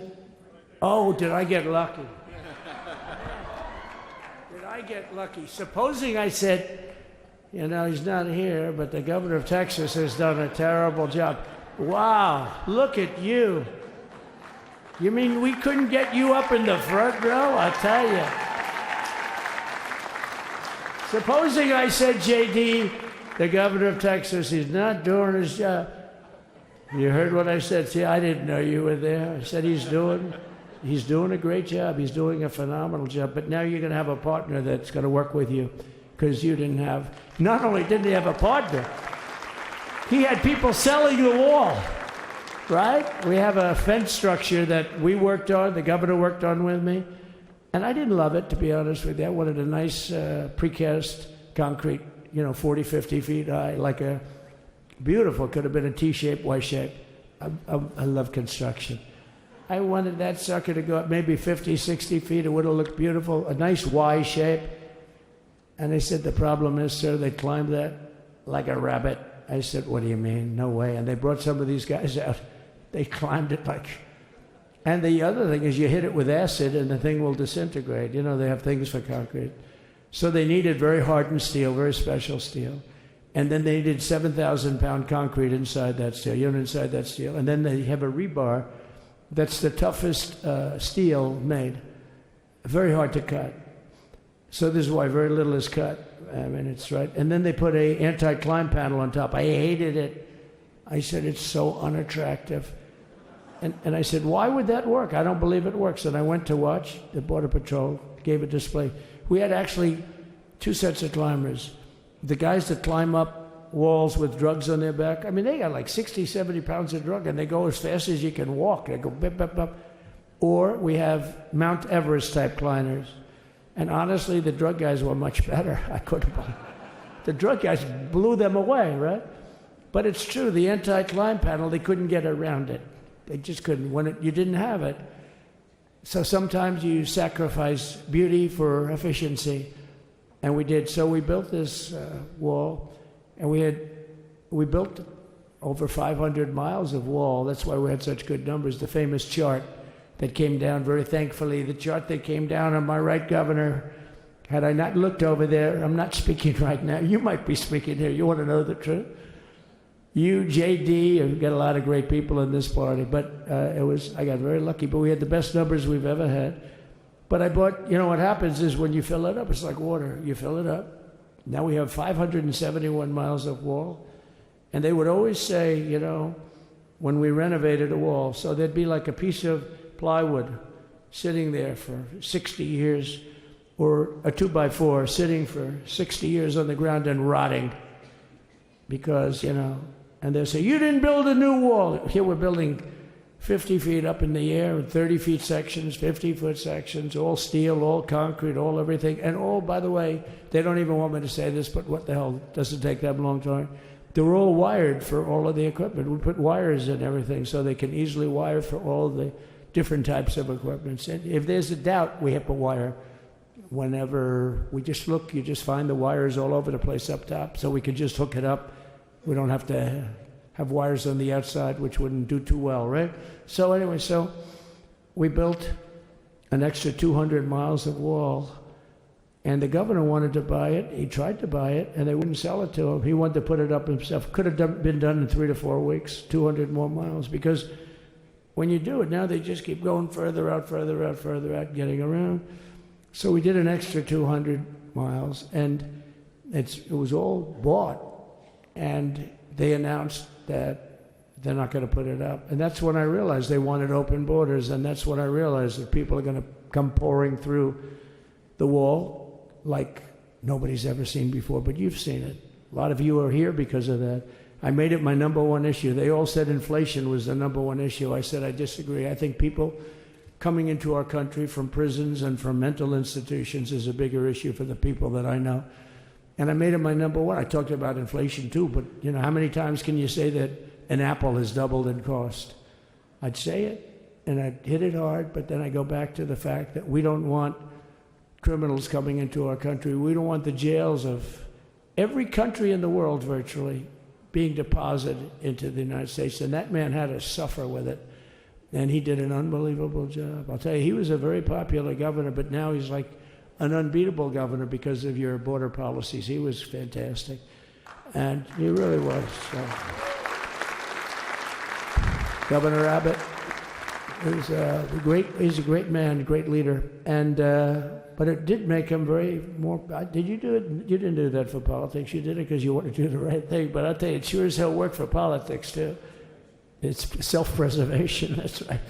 But no, because the people are demanding it. The people of Texas are demanding it. The people are demanding it all over. So anyway, so we built it, and they wouldn't let us use it. They wouldn't let the governor use it, and other governors, they wouldn't let him use it. But he was the leader of the pack and did a great job. And then we heard about a month ago that not only wouldn't they let us use it, they were selling it. They were going to sell it for 5 cents on the dollar. Now, 5 cents on the dollar then, but today it would cost more than twice as much to build because we bought it like 6 years ago. And it was just sitting on the ground, and that does not do well for the whole thing. But it was just sitting on the ground, and I heard about it, and I called the governor, and I called a lot of people, your attorney general. And here's the story. They were going to buy it, and these are great business people. They were going to buy it for 5 cents on the dollar or less, and they were calling us up, we'll sell it to you for 200 cents on the dollar. In other words, it will cost you twice as much, so it's 200 cents on the dollar. I said, can somebody explain that to a judge? I mean, how corrupt is that? You'd think they'd say, maybe we'll sell it to you for 20 cents, 30 cents, but not 200 cents. So they were going to buy something for 5 cents, and they were going to sell it to us for a fortune. They were going to make it would be, they'd have it down that in Fortune magazine, they'd put it of the deal of the year, okay? You buy something like that. But it was so corrupt and so horrible. And when we told that to the administration, they didn't care. They just kept going forward. They couldn't care less. And they kept going forward. They knew that they were trying to sell it back to us. They would have sold it back to us. You would have ended up buying it. You would have paid probably 50, 60 cents. Who knows? But they were going to use it for scrap metal, but then they made a much better deal. They could just buy it and sell it to us for 15, 20 times what they paid. 20 times, think of it, like 20 times what they paid. And we wouldn't let it happen. And the governor with his attorney general, Ken Paxton, they made a fantastic, they're a good lawyer. He's pushed around pretty good by people, right? I said, you got a great attorney general. They should leave him alone. He was with me. But Ken and the governor went to court, and a judge actually became incensed and actually called for an investigation. How could a thing like this happen? So he stopped it. So we're waiting to put that wall up. And now that you have a new president, that wall will go up so fast. The governor will complain, sir. This is Greg Abbott, sir. Please, the wall is going up too fast. Please don't do that.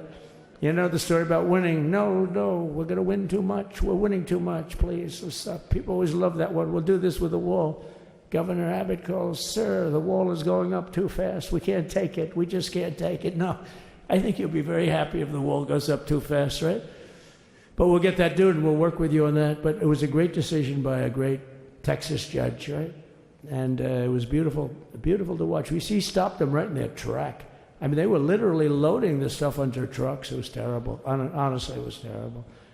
And he wouldn't take it. So I'm so glad I mentioned that they have a really good governor in Texas. And I swear, I didn't know he was here. I swear to you, it sounds like a setup. I didn't know you would end. Did I get lucky? I said the right thing. Because there have been moments when I wasn't so happy with him, you know? But not too many, I can tell you that. So anyway, it's good to see you too, Governor. Great. But I just want to thank everybody. You've been incredible. I recognize so many of you. It's so crazy. But this has been a long journey. This was a journey that started in 2015, probably started 20 years before that. People used to say, you're going to run for president? You're going to run? And I always said, no, I don't want. And then one day I said, let's give it a shot. And what I talked about then was the border, too. I think it probably was the number one issue for me. Back in 2015, 2016, I talked about the border. And now I talked about the border, but this border is much worse. We fixed the border. It was totally fixed. There was nothing to talk about. 2020, by the way, that election was totally rigged, but that's okay. It was a rigged election. You know the only thing good about it? It showed how bad they are, showed how incompetent, and frankly, historically, this is a much bigger event. If that would have gone like it should have, the bad thing about it is some bad things happened, like a lot of people in our country that wouldn't be in our country right now. So that's the bad part. But I will say that it started in 2015, and right from the beginning, we went to the top. Day one, they announced Trump, and Trump went to number one and stayed there for the whole primary. And then we took on Hillary. She didn't look too happy today. We took on Hillary, a very nice person, but we took on Hillary and we defeated Hillary, and then we did much better the second time in 2020. You know, we got millions more votes. We got millions, like 10, 12 million more votes than we did the first time. No president has ever gotten that many more votes. I got like 9 million more than anybody else had ever gotten. And they said we lost. And because of that, I said to Melania, what do you think? And she said, you want to do this again? And had we lost, and had I thought we lost, I wouldn't do it again, because that's like the ultimate poll, right? But I knew how well we did, and this time we made it too big to rig. It was so big. They tried. They tried like hell in the butt. They tried to do it, and around 9:02 they gave up. Last time they did bad things, but this time they just said, you know, I don't know if you saw, Mr. Speaker, in Washington, they had placards. They were all set to march. They thought it'd be closer. A gentleman asked me, a very respected gentleman asked me yesterday, how come the polls were so wrong? They showed you winning, but not in a landslide. I said, because people that are true Trumpers are so angry at the whole polling system and at the writers, the fake news, that they don't want to talk to anybody. So when you call somebody from Trump, who are you voting for? They say, it's none of your business. I'm not telling you. And that was probably 40% of the people they called. So they would discard that one, and they didn't show that. And then when the election happened, you know, the vote came, and it was much different, much higher than we're going to win, but they really thought, they couldn't believe. The one man said, I mean, it was so much higher. We won all 7 swing states. We won the popular vote by millions of votes, which is hard for a Republican. I'll tell you who came through. The unions came through. The auto workers were great. The Teamsters were great. The firemen were great. I think almost every union was great. The only one that weren't great, although Sean was great, and the Teamsters, Sean O'Brien, the head of the Teamsters, was fantastic. But generally speaking, the head of the union was against Trump, but the union would be with us for like 80, 85%. Look what we did with the auto workers in Michigan. Look what we did with the Teamsters. The Teamsters were unbelievable. They were a solid Democrat vote, and they voted for Trump. So we had a great experience. Now we have to go to work and get it done, because we have to do something that's going to be great. We're going to turn our country around, and we're going to turn it around fast. And I think this was a better speech than the one I made upstairs, okay? I think this was better, JD. I think this was much better, and I got to see my friend. So, Governor, take care of yourself. You call me, we'll start working. You know what that means with him? He's going to be calling me tomorrow morning at about 6. And I said, how about next week? You call me and we're going to get it started real fast. We'll really help you a lot. You've done a fantastic job protecting something which it's not supposed to be for the states. And amazing job you've done. Thank you very much. And I want to thank everybody. And I have a First Lady who's been incredible. She's been incredible. I shouldn't say this. I'm going to get hell when I say this, but her feet are absolutely aching. You know, those heels. And we thought we were leaving. We were going home. Sir, would you be able to go down and say hello to some of your other fans that are here? I said, oh, I didn't know that. Wow. Did you get to see pretty clearly the picture, I hope? Good. That's good. But because you wouldn't want to make the same speech again, right? But she said, darling, I love you so much, but my feet are killing me. I said, honey, let me just see how far it is. I asked the person. Oh, not that long, maybe 400 or 500 yards. That's 5 football fields. I said, can you make it? She said, we're going to make it no matter what. We're going to make it because we have to go. Right? Right? And then we went out to the helicopter, though, just prior to this and said goodbye. And it's a custom, and the wind is blowing like crazy. And with the hat that she's wearing, she almost blew away. We almost lost off her. She was being elevated off the ground. She almost blew away. No. So we all appreciate it because she's been a great First Lady. A beautiful and a great First Lady. And they love our First Lady. You know, JD, whenever I make a speech, I see hundreds of times, we love our First Lady. We love, and they do, and they should. She's great. So I just want to thank you very much. I just want to thank everybody.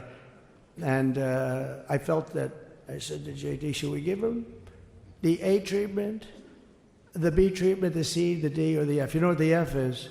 Hello, everybody. Thank you for being here. Bye-bye. I gave you the A+ treatment. Thank you. Thank you all. Thank you, Governor. Thank you all very much. Appreciate it.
to see you, sir.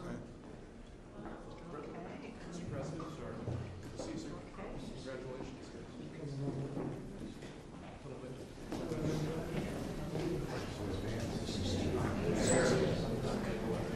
Number of documents. Mr. President, yeah, you're. Excuse me, Mr. President. Was it great? We went to the helicopter. It was freezing. The sun is a little deceptive. Yes, it is.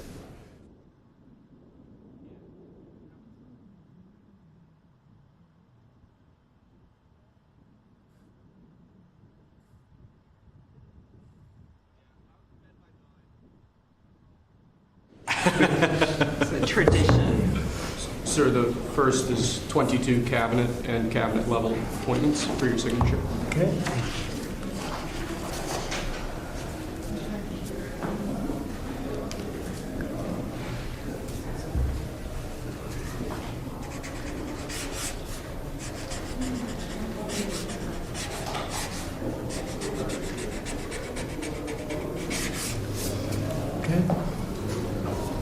The next one will be, excuse me, the next one will be 47 sub-cabinet level appointments, sir. But you don't have to sign 47 times.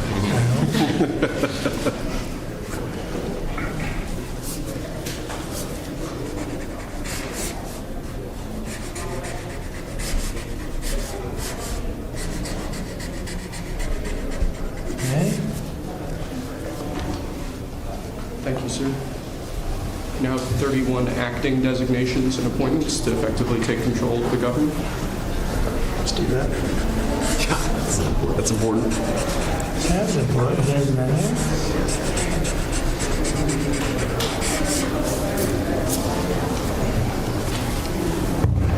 And we have 15 commission chairman and acting chairman appointments.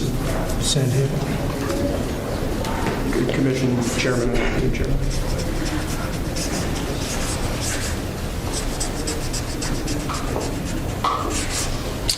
He was number one at Harvard also. You know that?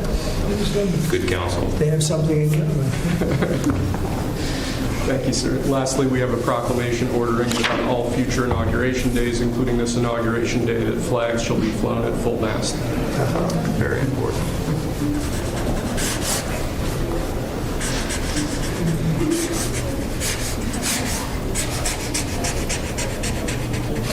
That was a beautiful place to have an inauguration tonight. The sound was so good. The temperature was 72 degrees, but the sound was so good. Maybe something to think about. Thank you. Okay. The good acoustics. Yes. All right. Now That's it. we go to lunch. Great. It's Very nice good. to meet you. Thank you very much. There you go. Like that. See you. Thank you, Mr. President. Sir. Mr. President, did you have a good meeting with former President Biden? Very nice. Very nice. It's a beautiful custom. Mr. President, It goes back as long as helicopters. Before that, it was a stagecoach. But I thought it was beautiful. Thank you. Great job. Great job. Thank you. Check. Mr. President, do you have any reaction to the pardons President Biden did at the last minute? Well, I'm not going to discuss it now. I think it was unfortunate that he did that. We won't discuss it now. There's plenty of time to discuss it. Thank you very much, guys. Should we go to lunch? Yeah. Very much. Okay. Head to lunch. Ready for lunch? Okay. Thank you. All right.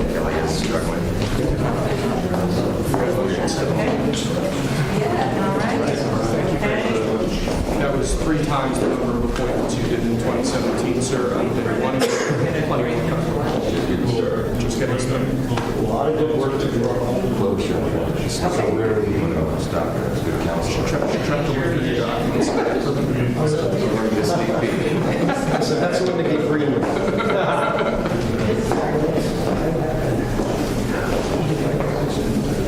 Thank you. That was great. That was great. That was great. Standing ovation. I liked it.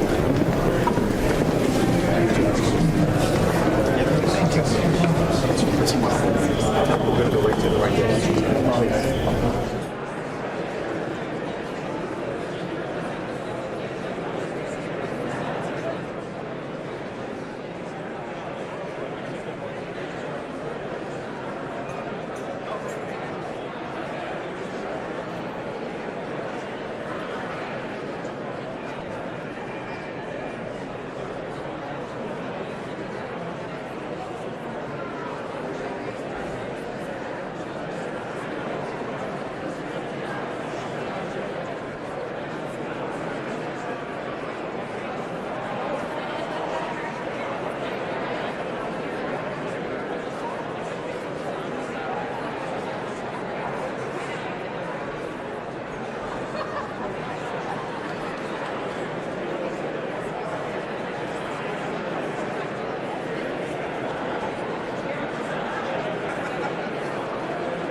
Ladies and gentlemen, please be seated.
Ladies and gentlemen, at this time, please rise for the introduction of the official party.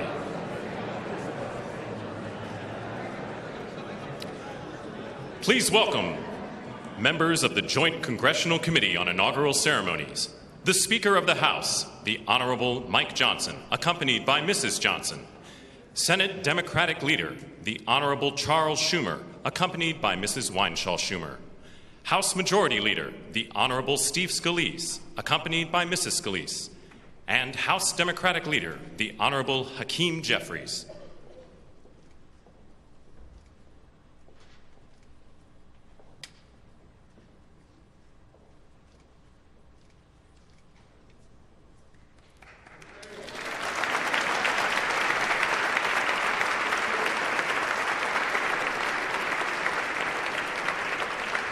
Please remain standing for the honors and the invocation.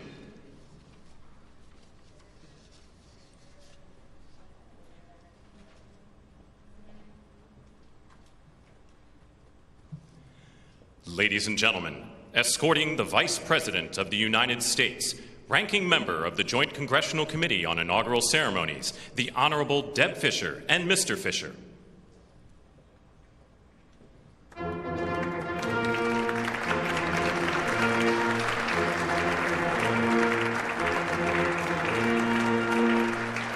Ladies and gentlemen, the Vice President of the United States, the Honorable J.D. Vance, accompanied by Mrs. Vance.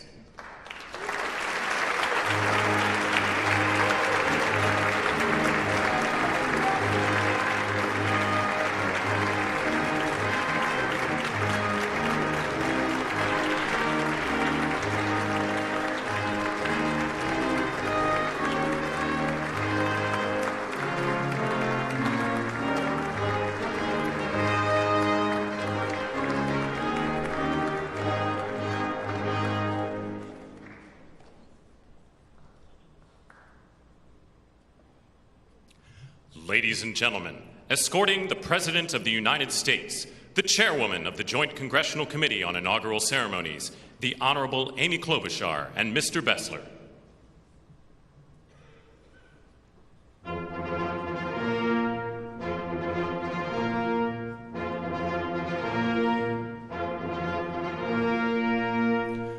Ladies and gentlemen, the President of the United States, the Honorable Donald John Trump, and Mrs. Trump.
I have a feeling people are very hungry, so I'm going to get this started. Mr. President and Madam First Lady, Mr. Vice President and Madam Second Lady, my colleague Senator Fisher, distinguished guests including the Speaker, Leader Jeffries, and Senate Leaders Thune and Schumer, on behalf of the United States Congress, welcome to the 60th inaugural lunch. Big surprise, we are featuring Nebraska beef and Minnesota apples for dessert. We are here in Statuary Hall, where these luncheons have taken place since President Reagan's first inauguration in 1981, and where the House of Representatives once met over 150 years ago. That would be before you were born, Mr. Speaker. In 1864, after the new House wing of the Capitol was built, and in the midst of the Civil War, Congress dedicated this chamber to host statues chosen by every state. Walking into the hall, we all passed under the arch, holding the marble Car of History clock. The statue shows Clio, the Greek muse of history, holding a book to record events as they happen. And as you can see, she's heard a lot of stuff. And as she rides her chariot forward into the future, she looks behind her to remember the past. She remains here as she has for hundreds of years, a reminder that history will remember the events of the present, and it is on us to write that history right now. Speaking of art, the painting right here before you, I chose this painting for this lunch this summer, and it's titled American Horizon. It's by Jane Wilson, who grew up on her family farm in Seymour, Iowa. Coming from the middle of our country, Senator Fisher and I both like the painting because the artist is from America's heartland, but the horizon could easily be Florida, Mr. President.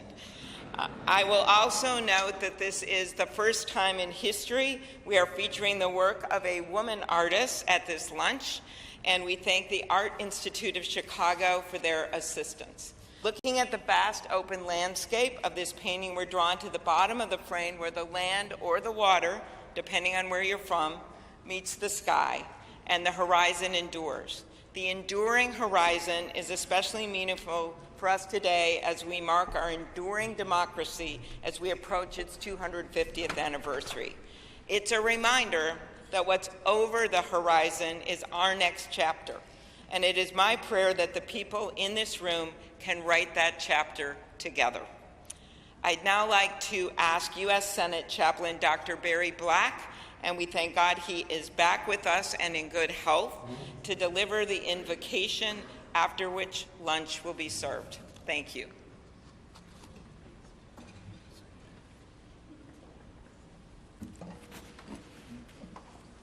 Let us pray. King of kings and Lord of lords, whose kingdom is above all earthly kingdoms, and who judges all lesser sovereignties. Look with favor upon President Donald John Trump and Vice President James David Vance. Empower them with the wisdom and courage needed for our times. Protect them from the vicissitudes and challenges that obstruct the making of a world of justice, peace, and righteousness. Lord, give them a deep desire to do their best for our country and world, and a determination to act in ways pleasing to you. Preserve their families in health and strength by your grace and power. Bless now this luncheon as each of us finds your grace sufficient for every need. We pray in your sovereign name. Amen.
I've been in politics before. I spent my life working and building companies, and I worked hard to build a life that really it's only possible in America. But on September 11th, when we saw our darkest day, it changed my life forever. See, my company was located on the 101st to the 105th floors of the World Trade Center. We lost 658 of our 960 New York-based employees. My younger brother Gary got killed. He was 36. My best friend Doug, 39. 658 of my friends and colleagues got killed. So 9/11 could have broken us, but we Americans, we're strong. We don't break. So we all, my employees and I, we dedicated ourselves to rebuilding the company so we could take care of the 658 families that we lost.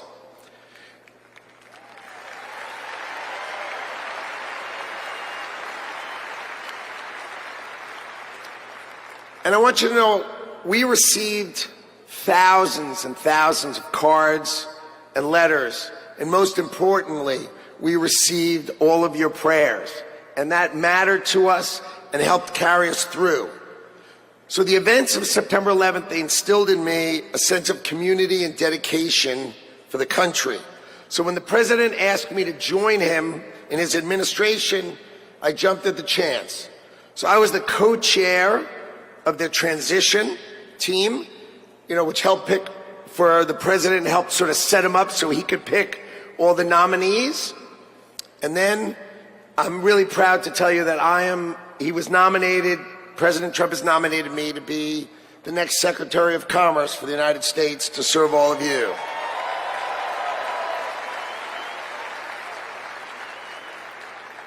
So let's talk about commerce. You see, we plan to end the decades of policies that threw American workers to the wolves. Factories were closed, jobs were lost, wages decreased. We left Americans out in the cold while country after country of this world took us to the cleaners and made money off of us. And that is going to end today.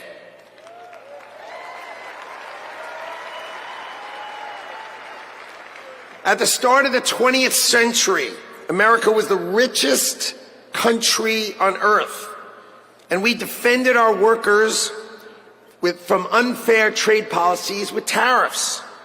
And we only made money. We had no income tax. All we did is charge other countries and foreign companies, if they wanted to sell to America, you had to pay for entry. Okay, so imagine this. The U.S. government had no income tax. Americans got to keep all their hard-earned money, and foreigners paid the price. So now, what's happened? We have the Internal Revenue Service. That means charge us internally. Now imagine politicians who can't even balance their own checkbook, taking our money, and what do every year? Let's just take more, let's just take more, let's just take more. So this is how Donald Trump is going to end it and fix it.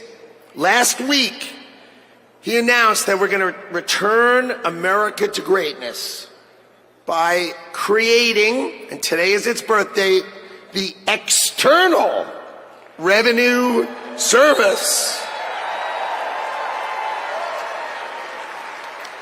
So if you're always wondering, is some bureaucrat going to cut your benefits? Not under Donald Trump. Not under Donald Trump. It means foreign companies are going to pay if they want to come and sell products to the wealthiest country on earth. And if they want to compete with American workers, then let's just not tax our American workers. It means creating level playing fields, and it means that America will be great by reducing the taxes that we pay and driving the ones that they pay.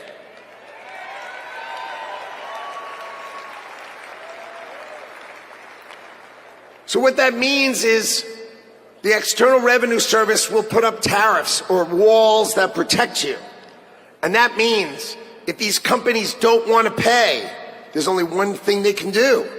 Build their factories in America, hire Americans with great high-paying jobs. Let's double the size of our unions in America, but not just by adding more and more great-paying jobs. That's our objective. So today is the beginning of celebrating the return of common sense and ending the decades of disrespecting the American worker and the disrespect and unfair treatment of our workers. Today, Donald Trump returns to the White House and prosperity returns to America. Thank you all. And I love today. What a day.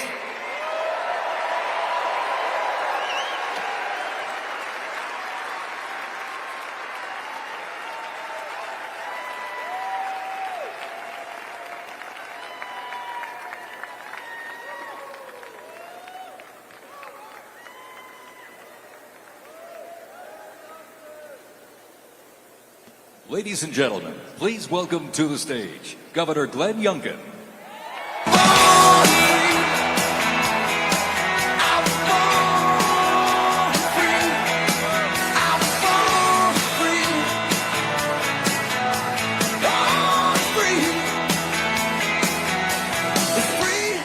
Thank you.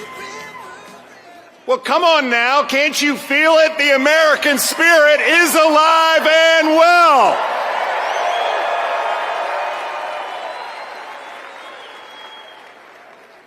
This is the dawn of the golden age of America because we inaugurated the 47th President of the United States of America, Donald J. Trump. Come on. What a day to be in Washington, D.C. You know, I live right across the river in Virginia. And by the way, in Virginia, we know that taxes have to be low, jobs have to be plentiful, and it's your money, not the government's.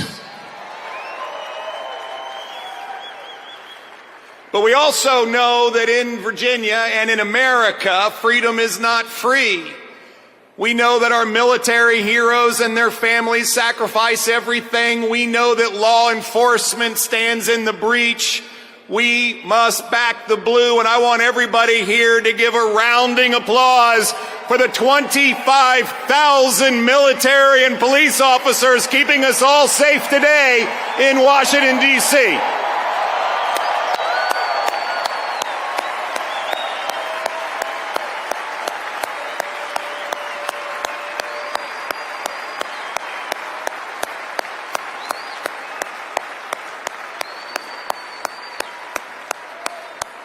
God bless America. My friends, we are standing here on the dawn of a new age, and we are seeing the sun set. The sun set on weakness, the sun set on wokeness, and the sun set on a wide open border that has turned every state into a border state. We are seeing the dawn of a prosperous America, the dawn of a secure and safe America, and the dawn of a world that sees peace because we have a strong America.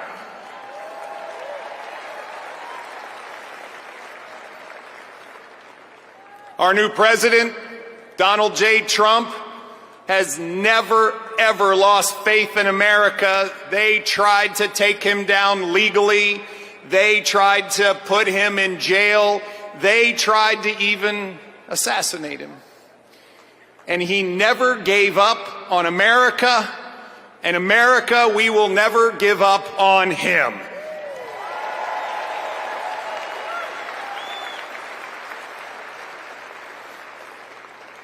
And as we stand here on this dawn of the next golden age in America, we all have a responsibility. It is our responsibility to stand every day in support of this administration, to do everything that we possibly can do for America's success. President Trump deeply believes this, and both he and J.D. Vance have already gone to work. He is signing executive orders. He is closing the border. He is bringing down inflation. He is stepping into the breach. Ladies and gentlemen, it is time for America to be prosperous again. It is time for America to be safe again.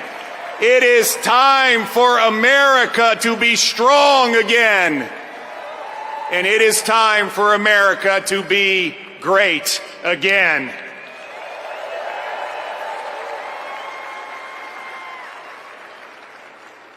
I hail from the great Commonwealth of Virginia, and we know a few great Americans in our history. From George Washington to Thomas Jefferson to James Madison to Patrick Henry, who echoed, "Give me liberty or give me death." My friends, those words that Thomas Jefferson penned, which are the greatest words, at least in this hemisphere, ever written, that we hold these truths to be self-evident, that all men are created equal and we are endowed by our Creator with certain unalienable rights, and among them are life, liberty, and the pursuit of happiness.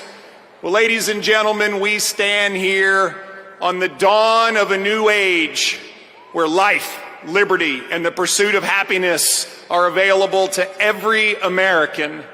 And we must stand together as we collectively say, God bless America, and God bless Donald J. Trump and J.D. Vance. Thank you all very much. God bless you.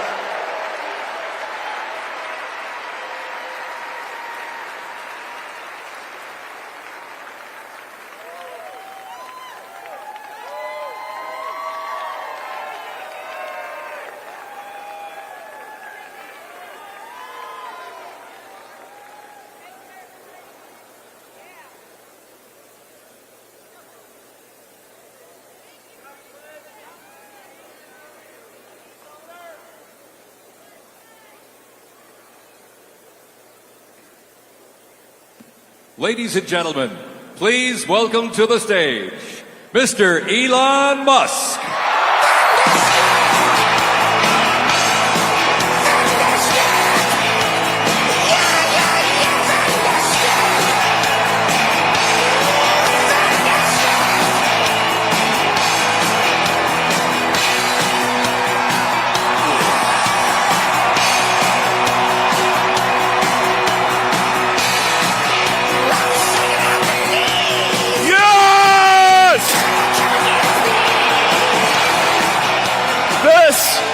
This is what victory feels like.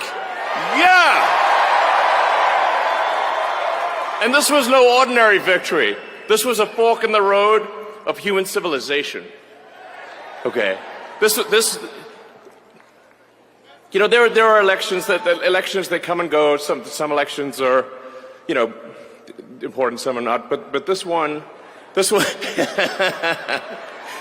one really mattered. And I just want to say thank you for making it happen. Thank you.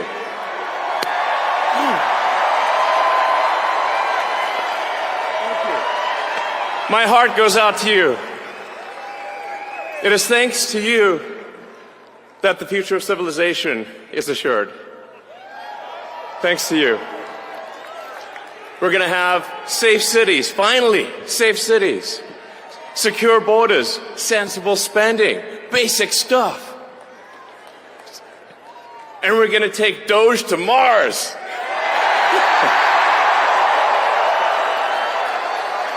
I mean, can you imagine how awesome it will be to have American astronauts plant the flag on another planet for the first time? Bam! Bam! Yeah! How inspiring would that be? You know, there's always problems in life. You know, there's this problem, solve that problem. But you know, there need to be things that inspire you. There need to be things that make you glad to wake up in the morning and say, I'm looking forward to the future. Yeah. And I love you guys.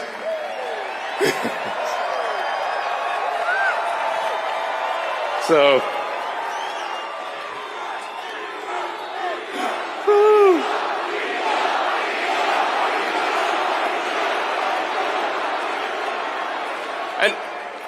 and let me tell you, I'm going to work my ass off for you guys. So, I really will. I really will. So, and yeah, but I'm super fired up for the future. It's going to be very exciting. As the president said, we're going to have a golden age. It's going to be fantastic. And one of the fundamental things, one of the most American values that I love is optimism. And this feeling like we're gonna make the future good.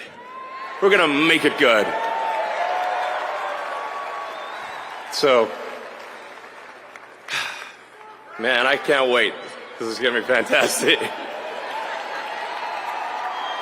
So thank you again. And yeah, I'm just so excited about the future. Thank you guys. Thank you.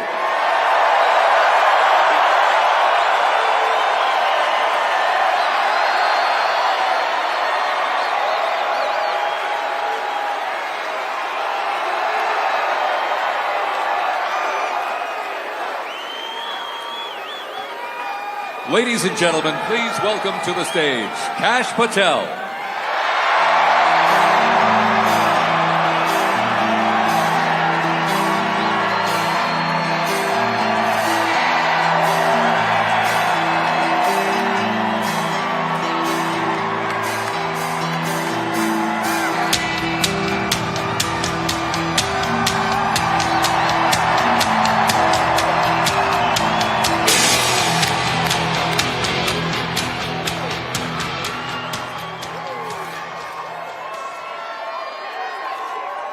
My, oh my, how do you follow Elon Musk when he tells you you're going to take you to Mars?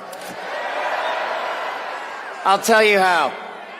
He and I share something deeply. We love the American dream. And we have been given a gift by God today to usher in a new dynasty because we just inaugurated Donald J. Trump as our 47th president. And we just inaugurated J.D. Vance as our Vice President of the United States. And we did that because the American dream is alive and well, because you chose that our dream can be the dream for our children and the dream for our world. And we are at a crossroads here in America, but our future is bright because you had the courage to stand for your convictions. So I'm humbled here to talk to you about why I love the American dream. My story's pretty simple, it's unique, and some of you share in it. My parents were born and raised in East Africa. My father in the 1970s fled a genocidal dictatorship in Uganda, where he saw 300,000 of his countrymen murdered, where he saw what lawlessness would do if it was allowed to break through the system of constitutional justice. He fled, like so many others. He married my mother. They moved here. They waited in line. They stood in line because the American dream was worth standing in line for.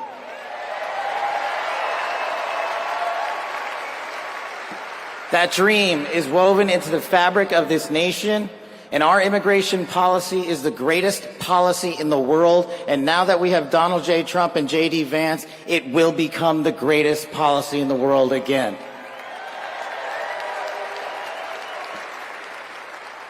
But dreams and hopes aren't enough, my friends. We got to get to work. And we got to accept the realities that too many of you know from your communities. President Trump launched in his first term priorities of national security, law enforcement, economy, and global diplomacy. But now we have to retread some of that. And I'd just like to go over a few of the things that our community has been living under these last few years. In the last calendar year alone, we had 100,000 drug overdoses. In the last calendar year alone, we had over 100,000 rapes. In the last calendar year alone, we had 17,000 homicides. That is unacceptable in 2025 in the United States of America.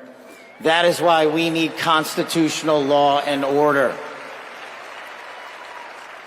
When I read the statistic that for the age group of 18 to 45, the #1 cause of death is CCP fentanyl. We are not prioritized to go after the threats that face this country and most of all, that face our future generations. But thank God we will be starting right now.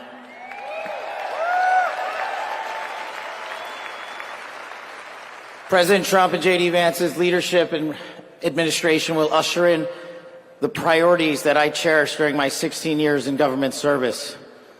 That we will always, always honor the men and women who wear the cloth of our nation and stand on that wall and tell you nothing's getting by them tonight.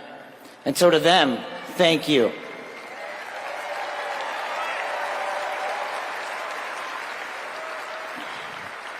To our teachers and our frontline workers and our first responders, y'all choose to show up every single day for our children, for our communities, and we will now show up for you. Thank you for keeping us safe.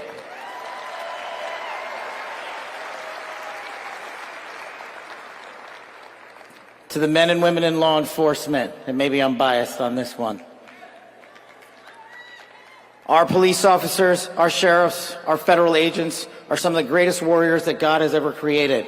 And we will put them first because they have our backs, and now we will have your backs.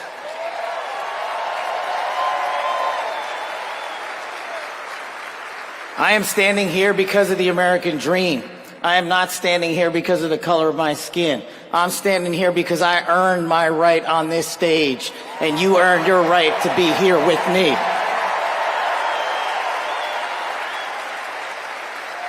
And I promise you this, with every fiber of my being, that our law enforcement, that our teachers, that our first responders, that our veterans, that our men and women in uniform who dare to serve this country and put themselves below the rest of our needs will be reprioritized to the top of the heap because they are standing on that wall, and we will not let that light go dark on them.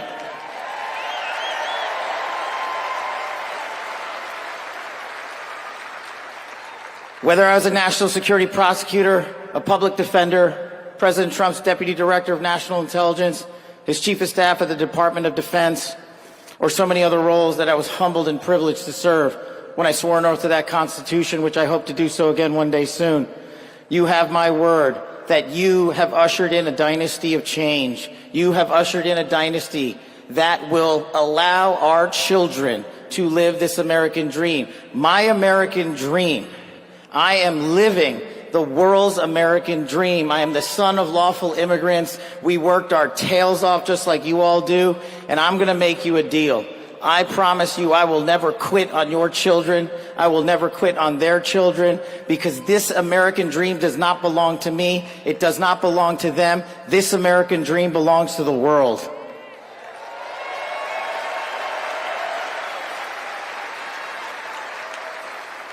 So in closing, I just want to tell you this. It's pretty cool to be speaking in Capital One Arena right before the boss.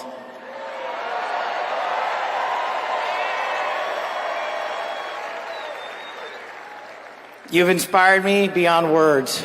Your love, your devotion, your commitment to our country, everywhere I go, shows us that we are not only the beacon of hope, but we are the land of constitutional justice. We are the land under Donald J. Trump and J.D. Vance where we are going to end the two-tier system of justice. We are going to remove the weaponization of the intelligence community for political purposes. And we are going to put the men and women of America first.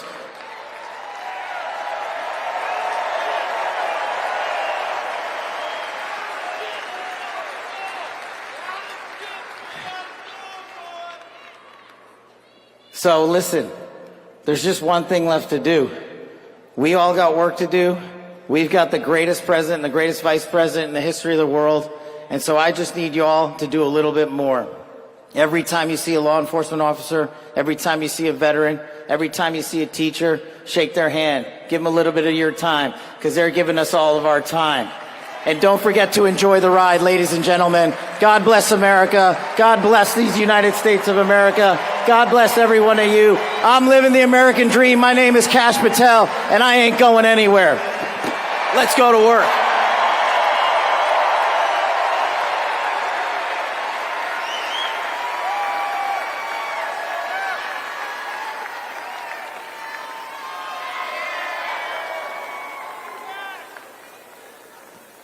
Ladies and gentlemen, please welcome to the stage, Dan Scavino.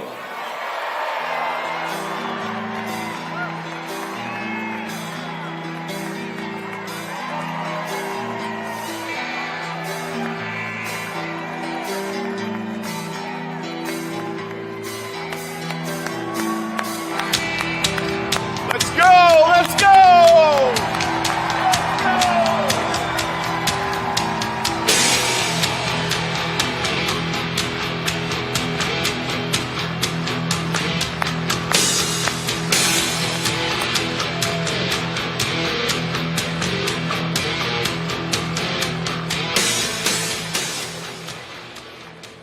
Hello, Patriots. How's everybody doing this evening?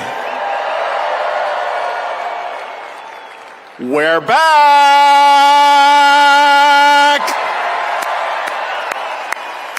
USA! USA! USA! USA! USA! USA! USA!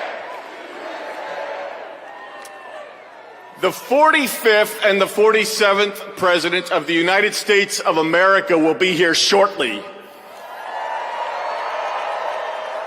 He's down at the Capitol. He'll be in a little while. He'll be here.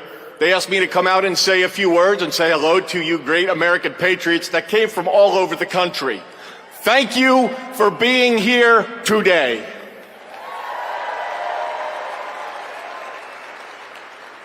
One thing I just noticed when we were leaving the Capitol after the swearing in that really hit me hard after the journey we have been on over the last 9 years, especially over the last 4 years.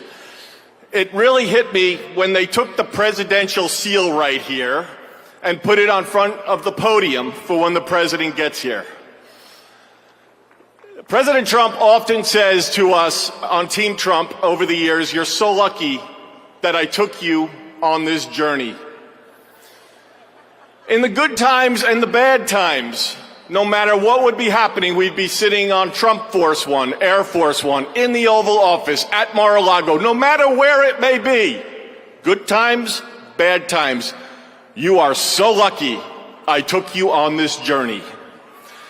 And you know what, Mr. President? You are damn right. You took all of us on this journey.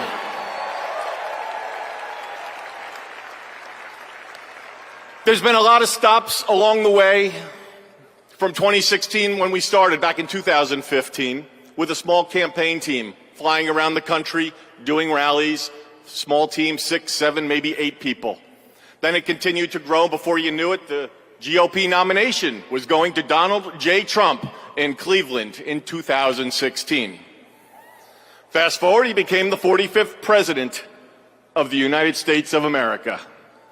He had a great 4-year term, and you know what's been great? The last 4 years have not been great in many senses, but he's back in office right now, and I'm just absolutely so pumped up for what this president is going to do. He loves each and every one of you in this arena. The guy cares. He has a fighting spirit, as you saw in Butler, Pennsylvania, with the assassination attempt that came a few months ago. You could say that again. Fight, fight, fight. It's a moment that I will never forget, being there and in the hospital with him. I want to just give you a behind-the-scenes moment with the president and the heart that he has. We were in the hospital he had blood coming down his ear. He wanted to know how his staff was. Myself and Susie were with him, and Stephen Chung and Walt, and even the Secret Service. How are you guys doing? The guy just got shot in the damn head and he's worried about us. Are you guys okay? He's on the phone with his family. Showed him a picture, the iconic photo of his fist raised in the air. Told him it was from Doug Mills from the New York Times, a great photographer. He looked at the picture, he's staring at the picture, one of the most historical photos of all time. There'll never be anything like it. He said, call Doug and see if he's doing okay. That's the attitude he had in that hospital.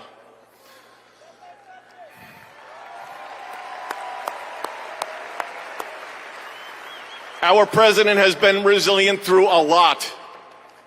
A lot. And I don't need to get into all of it because you're all familiar with it, and I'm convinced much of it that went on over the last 4 years is why he won the election in an electoral landslide.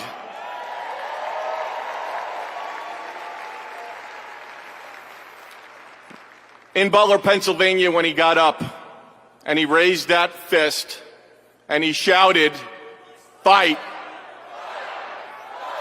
He will do that for every one of you, for the United States of America. He will always put America first, without question. He loves what he does. He's got a great administration and a great team behind him. What a journey. McDonald's, drive-through window. Garbage trucks showing up at a rally, and him on the plane putting on his orange vest. Sir, are you going to take that off? I'm going to the rally in my orange vest. The guy is 1 in a trillion. There will never be anybody like this man again. Enjoy this moment. Enjoy this movement. And together, we will continue to fight, fight, fight, put America first, and make America great again. God bless everybody here. We love you. Thank you.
that drowns a memory. Oh, but it ain't doing jack.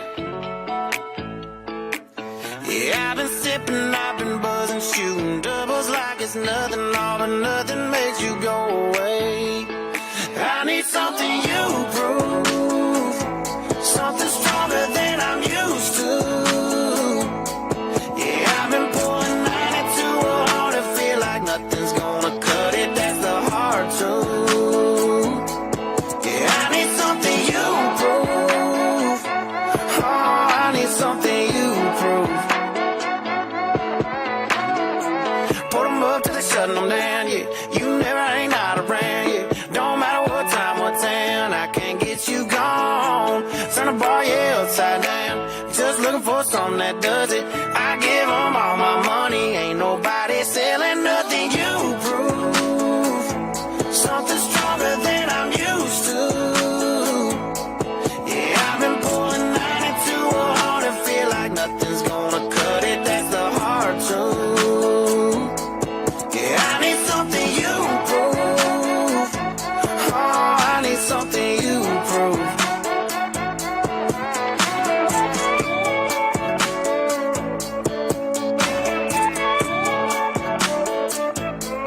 Yeah, I've been mixing liquors trying to get you gone. Oh, but I must be doing something wrong, 'cause I've been working hard to fade your memory, baby, but the only thing faded is me. I need something you prove, something stronger than I'm used to. Yeah, I've been pulling 92 hard to feel like nothing's gonna cut it, that's the hard truth. I need something you prove, oh, I need something you prove.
sip it till the pain wears off. Pour me another round. Line 'em up and knock 'em down. 2 more, let's go. 'Cause I ain't never heard like this before. Don't wanna think about her or wear a ring without her. Don't wanna hit the karaoke bar, can't sing without her. So make them drinks strong, 'cause brother, she's gone. And if I'm ever gonna move on, I'ma need some whiskey glasses, 'cause I don't wanna see the truth. She's probably making out on the couch right now with someone new. Yeah, I'ma need some whiskey glasses if I'm gonna make it through. If I'ma be single, I'ma need a double shot of that heartbreak proof and see the world through whiskey glasses. See the world through whiskey glasses. Last call, I swear this'll be my last call. Now, I ain't drunk, darling, no more at 3 a.m. Mr. Bartender, hit me again. Don't wanna think about her or wear a ring without her. Don't wanna hit the karaoke bar, can't sing without her. So make them drinks strong, 'cause brother, she's gone. And if I'm ever gonna move on, I'ma need some whiskey glasses, 'cause I don't wanna see the truth. She's probably making out on the couch right now with someone new.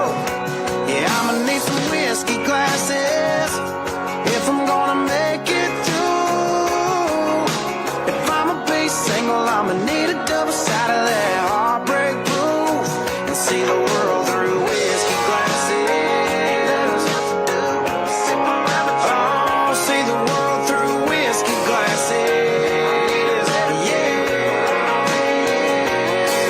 Line 'em up, line 'em up, line 'em up, line 'em up. Knock 'em back, knock 'em back, knock 'em back, knock 'em back. Fill 'em up, fill 'em up, fill 'em up, fill 'em up. 'Cause if she ain't ever coming back, line 'em up, line 'em up, line 'em up, line 'em up. Knock 'em back, knock 'em back, knock 'em back, knock 'em back. Fill 'em up, fill 'em up, fill 'em up, fill 'em up. 'Cause if she ain't ever coming back, I'ma need some whiskey glasses, 'cause I don't wanna see the truth. She's probably making out on the couch right now with someone new. Yeah, I'ma need some whiskey glasses if I'm gonna make it through. If I'ma be single, I'ma need a double shot of that heartbreak proof and see the world through whiskey glasses. Oh, see the world through whiskey glasses.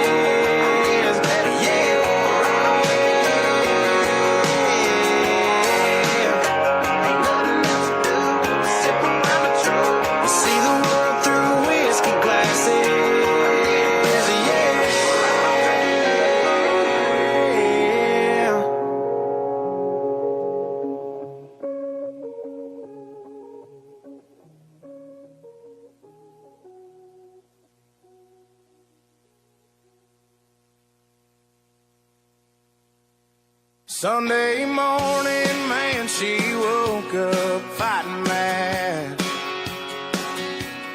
bitching and moaning on and on about the time I had. And by Tuesday, you could say that girl was good as gone. And then when Thursday came around, I was all alone. So I went for a drive to clear my mind. Ended up at a Shell on I-65. Then I won $100 on a scratch-off ticket. Bought 2 12-packs and a tank of gas with it. She swore they were a waste of time, all, but she was wrong. I was calling number 5 on the radio station, won a 4-day, 3-night beach vacation. Deep sea senorita fishing down in Panama. And I ain't gotta see my ex-future mother-in-law anymore. Oh Lord,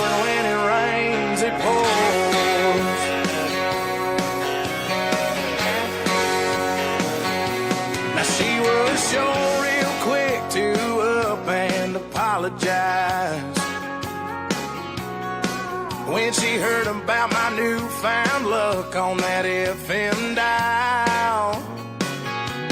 And it's crazy how lately now it just seems to come in waves. What I thought was gonna be the death of me was my saving grace. It's got me thinking that her leaving is the only logical reason that I got the last spot in the Hooters parking lot, and the waitress left her number on my check with a heart. She picked up on the first ring when I gave her a call, and I only spent $5 at the Moose Club raffle, one a used four-wheeler and 3 free passes for me and 2 of my buddies to play around a golf. And I ain't gotta see my ex-future mother-in-law anymore. Oh Lord, when it rains it pours, when it rains it pours. I've been on one hell of a redneck road for 3 weeks now, and it all started on the day that she walked out. Then I won $100 on a scratch-off ticket, bought 2 12-packs and a tank of gas with it. She swore they were a waste of time, all, but she was wrong. And I was caller number 5 on the radio station, won a 4-day, 3-night beach vacation. Deep sea senorita fishing down in Panama. And I ain't gotta see my ex-future mother-in-law anymore. Oh Lord, when it rains it pours. When it rains it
let's take our time tonight.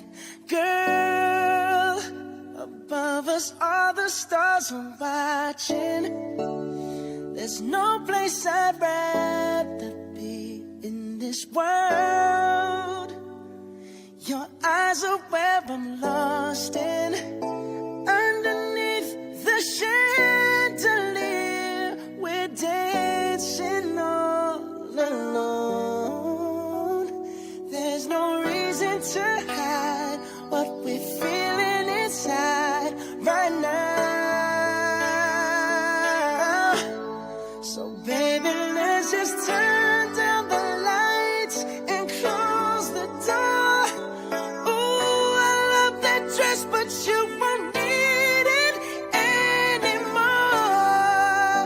No, you won't need it no more. Let's just kiss till we're naked, baby. Versace on the floor. Ooh, take it off for me, for me, for me, for me now, girl. Versace on the floor. Ooh, take it off for me, for me, for me, for me now, girl. I'll unzip the back and watch it fall while I kiss your neck and shoulders. No, don't be afraid to show it all. I'll be right here ready to hold you. Girl, you know you're perfect from your head down to your heels. Don't be confused by my smile, 'cause I ain't never been more for real, for real. So just turn down the lights and close the door. Ooh, I love that dress, but you won't need it anymore. No, you won't need it no more. Let's just kiss till we're naked, baby. Versace on the floor. Ooh, take it off for me, for me, for me, for me now, girl. Versace on the floor. Ooh, take it off for me, for me, for me, for me now, girl. Yes.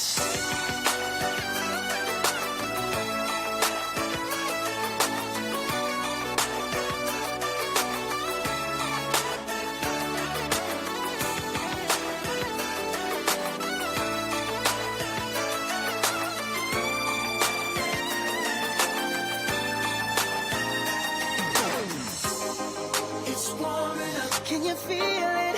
It's warming up, can you feel it? It's warming up, can you feel it, baby? It's warming up. Seems like you're ready for more, more, more. Let's just kiss till we're naked. Ooh, Versace on the floor.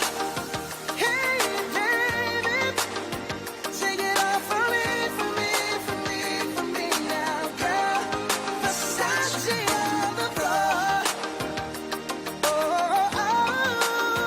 Take it off for me, for me, for me, for me now, girl.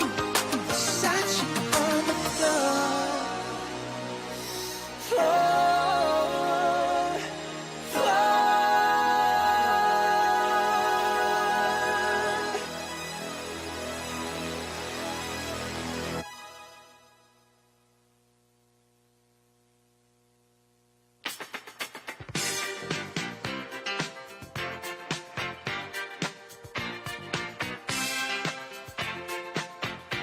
I said upside down, you're turning me. You're giving love instinctively.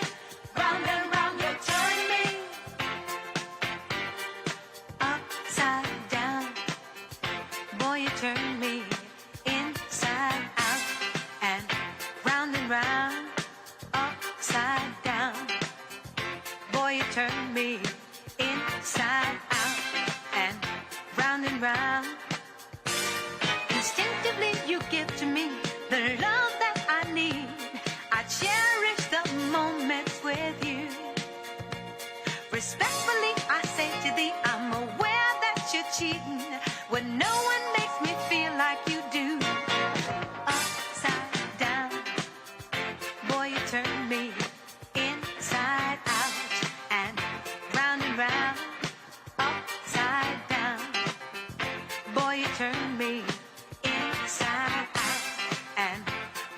round.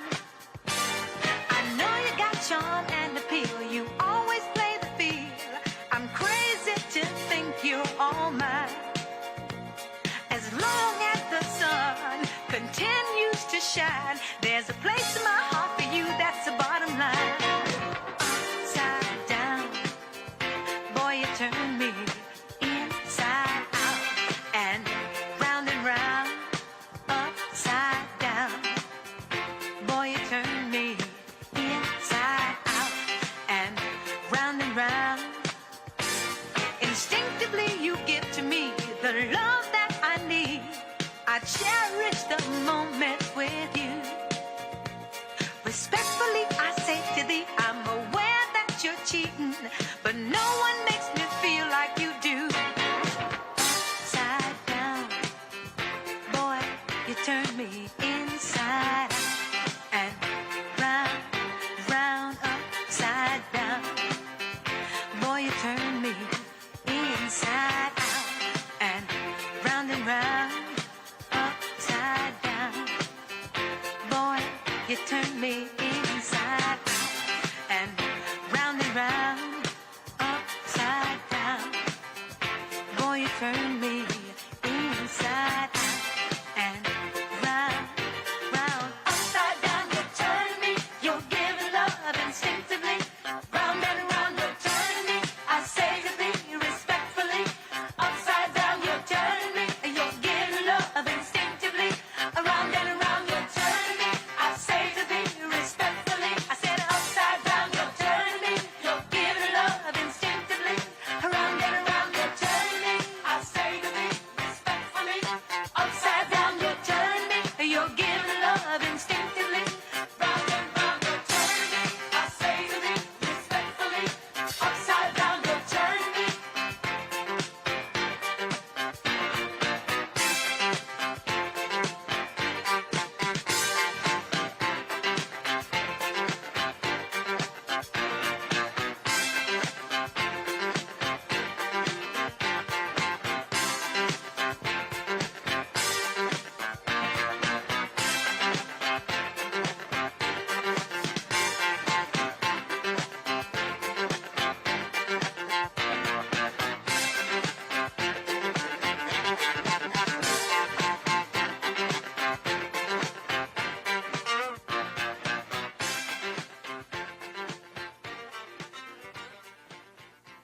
President.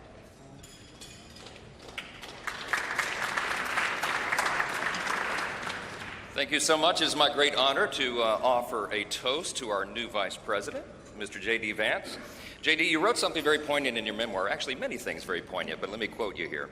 What separates the successful from the unsuccessful are the expectations they had for their own lives. That's really meaningful. That expectation is a powerful thing.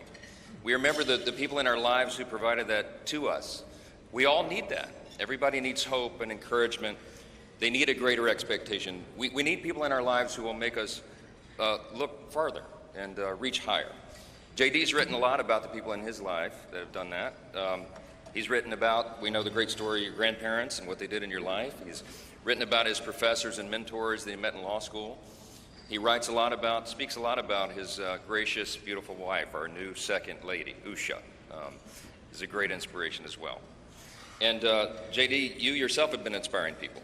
Your story really has. It's one of the reasons that I believe God has raised your platform as he has, because you've been so faithful to tell that story and to inspire so many others. And so our hope and our prayer is, as you continue to do this, that as you go to help us execute on the America First agenda, that you also do what you've been doing so well all along, and that is providing a model for what is possible in America. What a great story. What an inspiring story you've had, and it's just getting started. I pray specifically that you inspire a lot of the young men in America. Some of them feel hopeless and stagnant sometimes, and you're a great example to all of them and to all of us, that if you work hard and you play by the rules and you do the right thing, you can make a better life. You're now the Vice President of the United States, my friend. So everyone, will you please join me in raising a glass to our own mentors, the people who inspired all of us, to the possibilities of our own future, to these great new horizons. What a perfect choice this was for the painting, the artwork today. and to the great example of our new Vice President, Mr. J.D. Vance. You're here.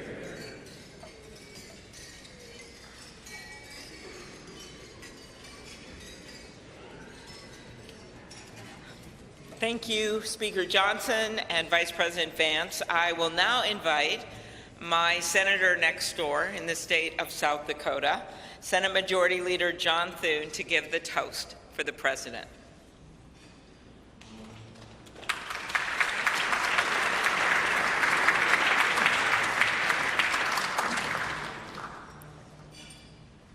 Well, Mr. President, Madam First Lady, congratulations. It is an honor for all of us to be able to be here today with you on this historic day as we celebrate your inauguration. Mr. President, one of the most important influences in my life when I was getting started in politics was Ronald Reagan. His philosophy of limited government, his belief in peace through strength, the strength of his convictions, were all things that appealed to me. But I was also drawn by his optimism and by his belief in America. And Mr. President, those are qualities that I see in you. One of the things that resonated throughout your campaign was the unshakable belief in our country and in her citizens. You remind us of everything that's possible in America. I'm looking forward to working with you over the next 4 years to build up our great country. It says in the scriptures that if you ask for wisdom, it will be given to you and given to you generously. And so I pray, and our prayer is, that God will richly bless you in the years ahead and grant you not only strength, but wisdom.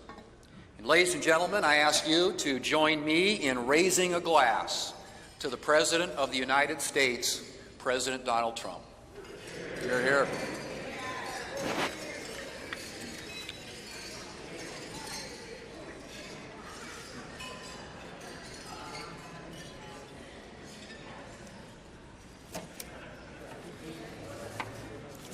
So, this has been a long day with many other things ahead for so many of you. But I want to thank you for attending the 60th inaugural ceremonies. And as we close, we ask that you pick up a gift. All of our guests are going to get a set of commemorative glasses in embossed leather featuring the Great Seal of the United States, which Senator Fisher and I selected together, and maybe Senator McConnell added some bourbon from Kentucky. Just saying.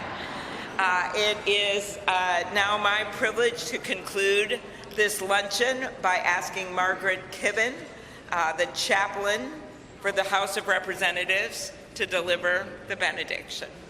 Thank you. And we know we love this eagle podium. It's pretty good, Mr. President. Ladies and gentlemen, please rise for the benediction.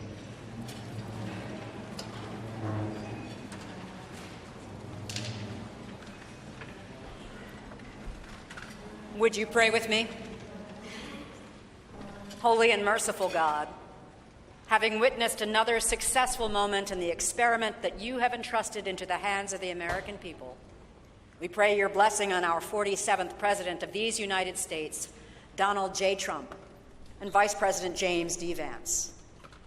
Ensure that this mantle of singular responsibility that you have laid upon our President's shoulders remains secure in your will and safeguarded in your keeping.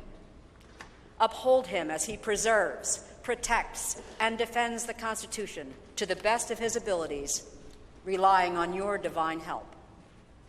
God of power and might, grace and mercy, grant that your spirit of counsel has access to the President's heart to search it, to his mind to examine it, to his will to test it, that his faithfulness would bear witness to your truth.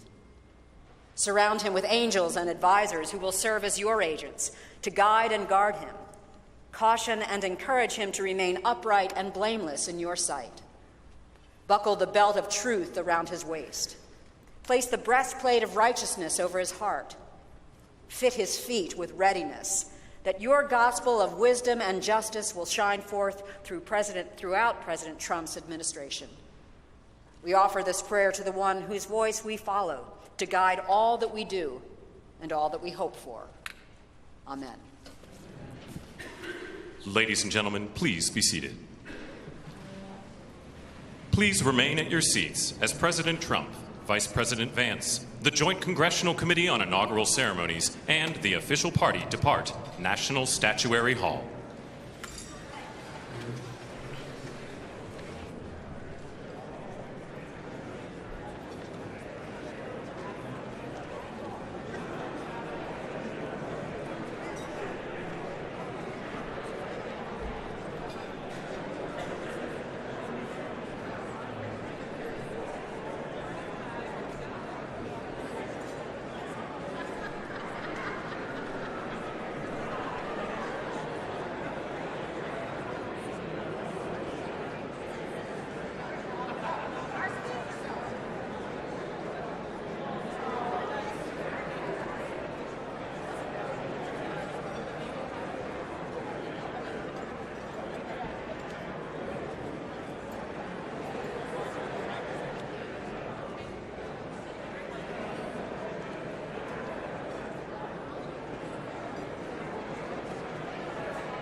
Oh, do we have to go down?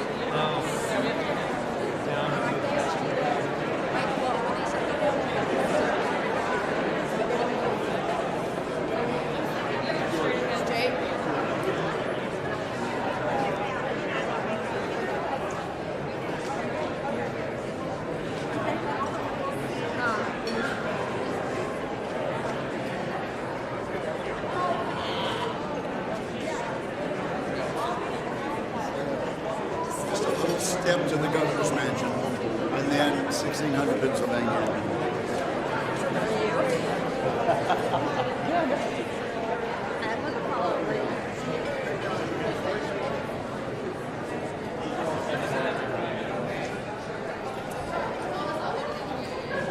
But you have a Sherpa person leading? I'm looking for her. Yeah, my guy too. Hey, Linda?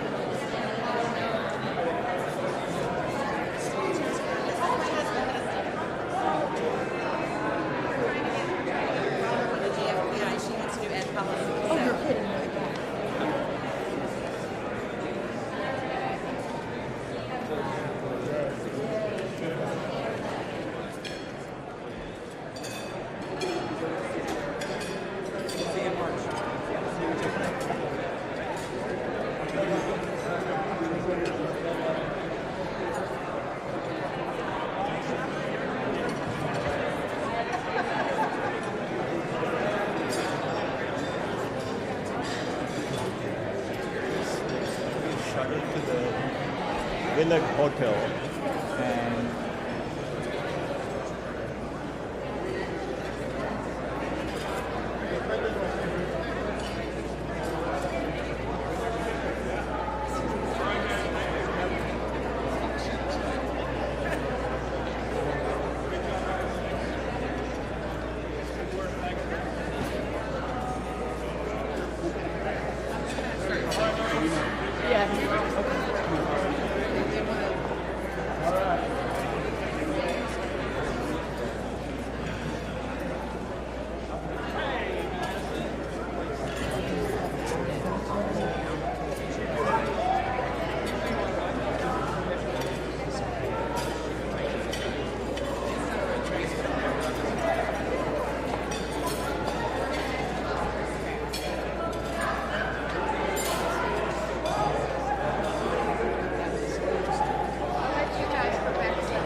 CJS again.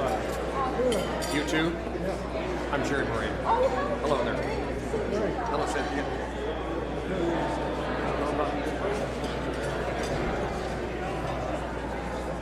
Same spot.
Commanders, take charge of your units.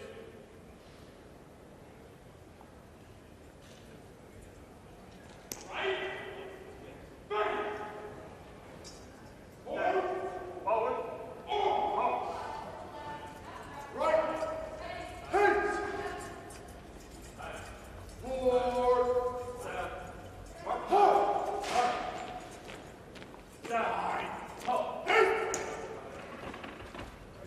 Forward. Oh!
question for you. Is MAGA in the house tonight? All right. Before we bring it back up, we're going to bring it all. I'm back on the big clock. Now nothing seems as strange as when the leaves begin to change. But how we thought those days would never end. Sometimes I hear that song, and I start to sing along. You think, man, I'd love to see that girl. Man, I'd love to see that girl. And we were trying different things. We were smoking, running things, making love. I found the way to our favorite song. Sipping whiskey out the bottle, not thinking about tomorrow. Singing sweet home Alabama all summer long. Hey, we were trying different things. We were smoking, running things, making love.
Ladies and gentlemen, you're listening to the Army's premier national musical outreach organization, the United States Army Field Band from Fort Meade, Maryland. They are led by Commander and Conductor Lieutenant Colonel Domingo S. Robinson.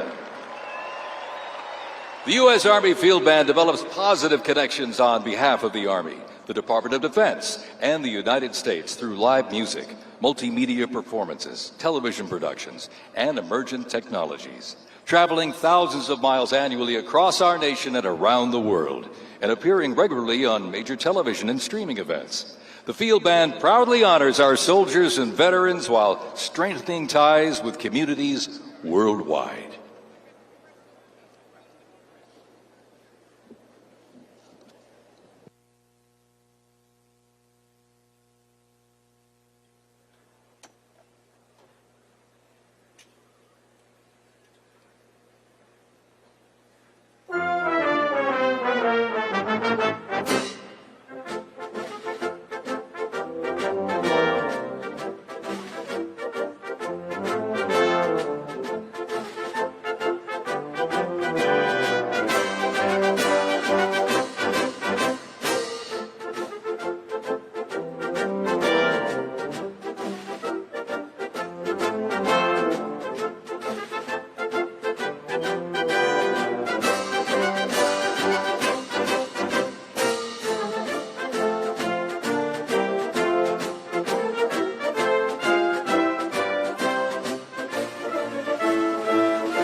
bullets and bayonets back to the top. Bullets.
2025 Presidential Inaugural Parade. My name is Dan Taylor, and I'm very honored to be requested by our president to be your parade announcer. And it's great to be here with you. I have to say it is a bit of a different format for a parade, but of course our president wanted us to keep us safe, wanted to keep us warm. And I can tell you something, the talent that's going to be coming through these doors into this arena, it is going to get hot in here tonight. So thank you for joining us as we celebrate this historic occasion on behalf of the Trump-Vance Presidential Inaugural Committee. The ceremony's about to begin. We're going to get things underway, so if you're with family and friends, been talking in the halls or whatever, get down to your seats, grab a snack. We're going to get the show on the road.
Next thing for us is bravura.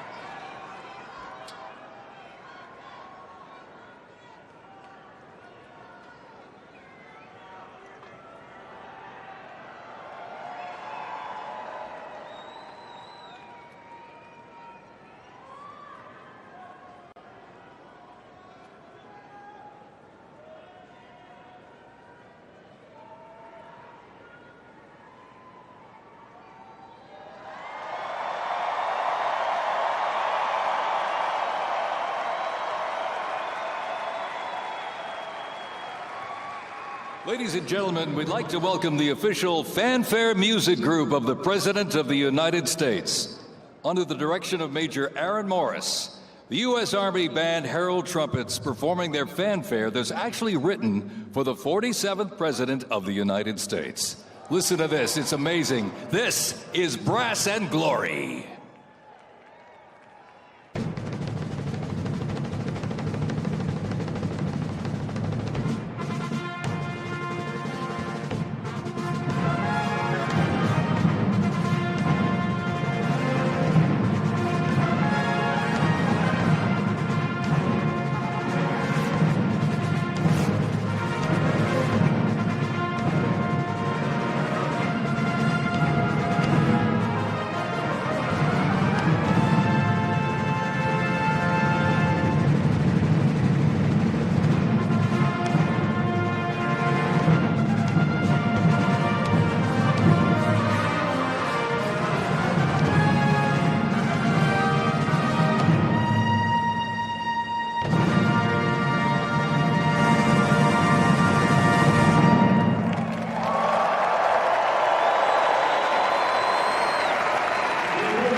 Ladies and gentlemen, please welcome the 50th Vice President of the United States of America, Vice President J.D. Vance, accompanied by the Second Lady, Mrs. Usha Vance.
Ladies and gentlemen, please welcome the 47th President of the United States of America,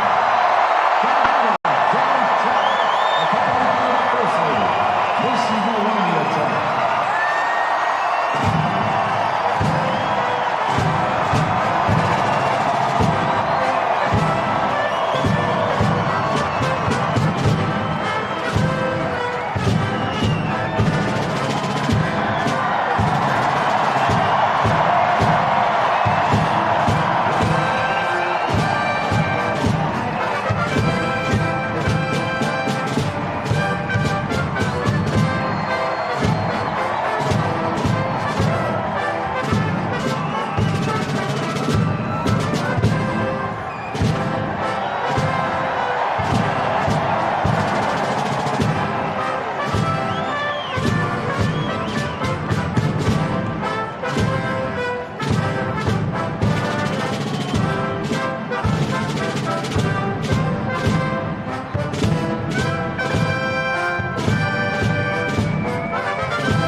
Ladies and gentlemen, we now present a selection of participants for the 2025 Presidential Inaugural Parade.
Ladies and gentlemen, the heroes of Butler County are here.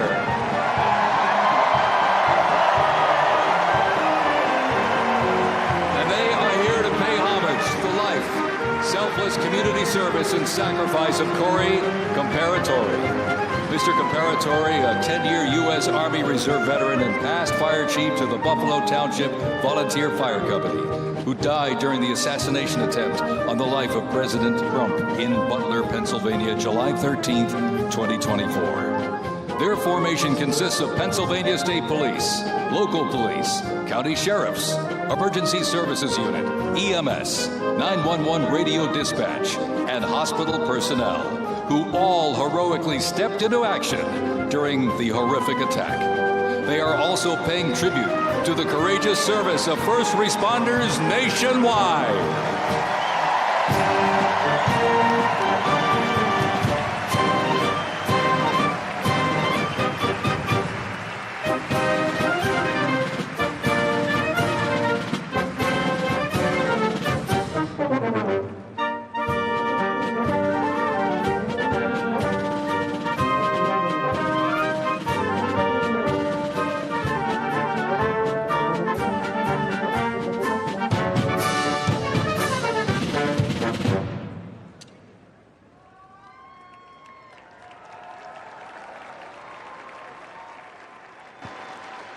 Ladies and gentlemen, at this very special event, let us now take a moment of silence in honor of Corey Comparatori.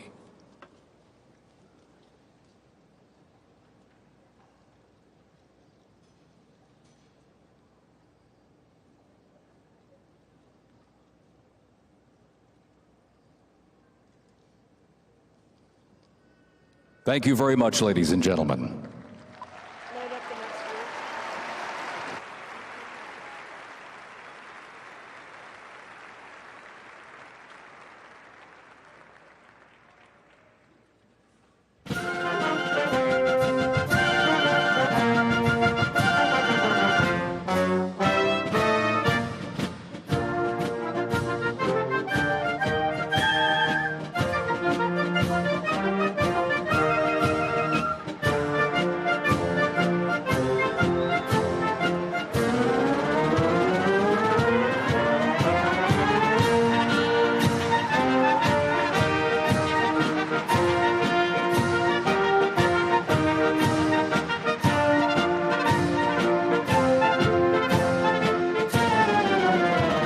Present to you the New York Military Academy from Cornwall-on-Hudson, New York. New York Military Academy stands out due to its unique connection to the president himself. President Trump is a 1964 graduate and has been enshrined as one of our alumni of distinction. This historic academy has been named a Junior Reserve Officer Training Corps, that's JROTC, and are marching with their cadet dress uniforms. Look at these, all modeled after post-World War I General Blackjack Pershing's gray uniform.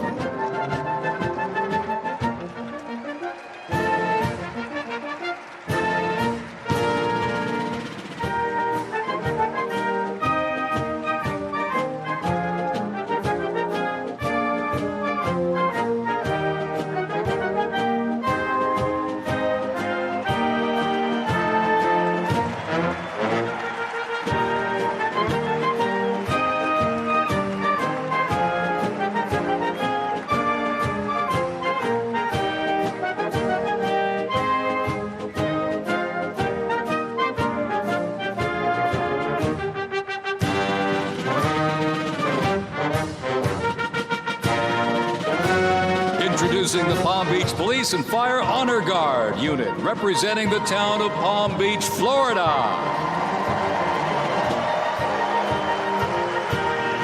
This group consists of police officers and firefighters from the town of Palm Beach, home to some of the most prestigious people in the world, including President Donald J. Trump.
Pipes and drums from New York City.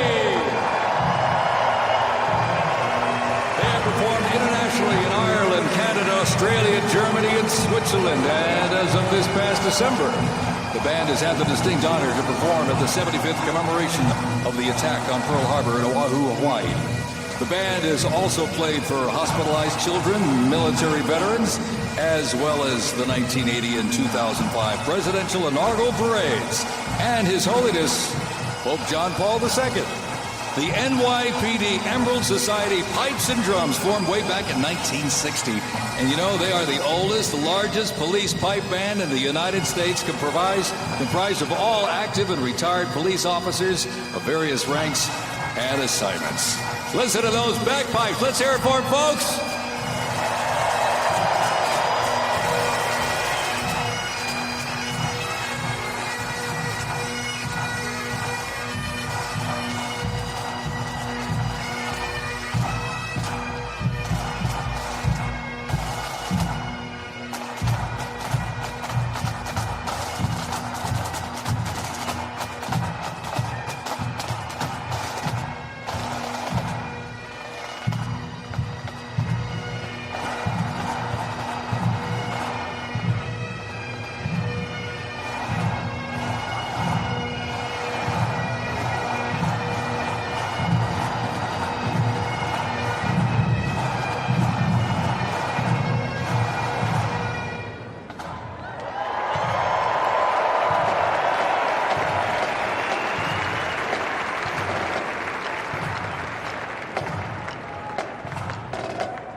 one that hits close to home for our Vice President. We now welcome the Middletown High School Marching Band and cheerleaders. They're traveling all the way from Middletown, Ohio to proudly represent their school, our nation, and outstanding alumni, including our new Vice President of the United States, J.D. Vance.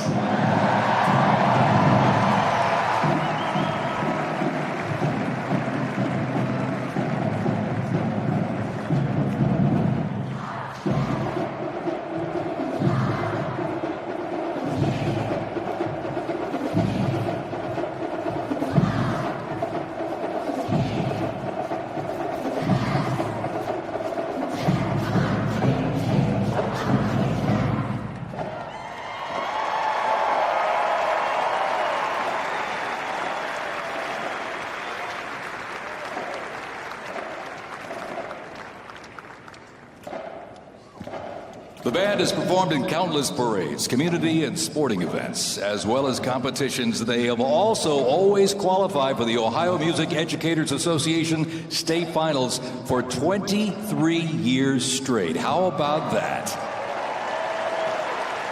And have earned the highest rating in 18 of those appearances. Woo! And today they performed America's Sweet Land of Liberty.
While they cheer here in the arena, let's cheer for him again, folks, from our VP hometown, Middletown High School Marching Band.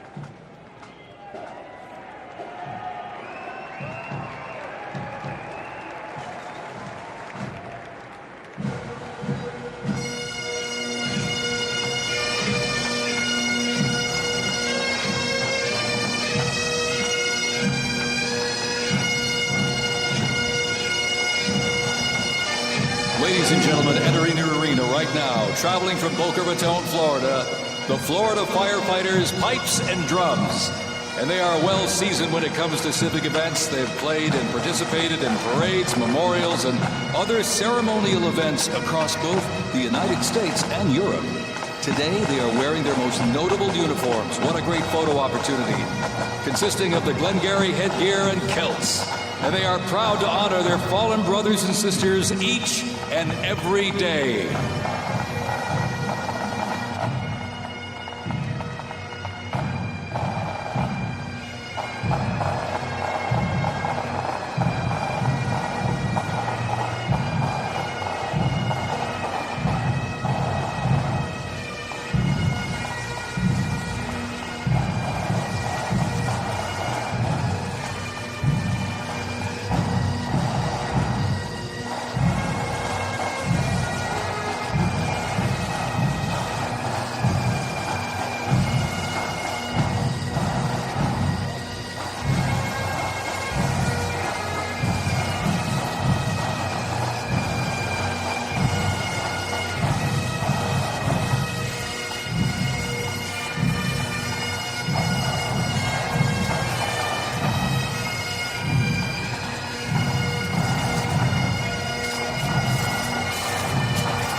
And as the Florida fighter fighters, pipes and drums leave the arena, we keep the rhythm and the drums going. Please welcome the Stewart's Creek High School Marching Band. Traveling all the way from Smyrna, Tennessee, they are proud to represent the volunteer state in the 2025 Presidential Inaugural Parade.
band as the beat of the drums continues. Established in 2013, that band has rapidly become one of Tennessee's premier high school music programs.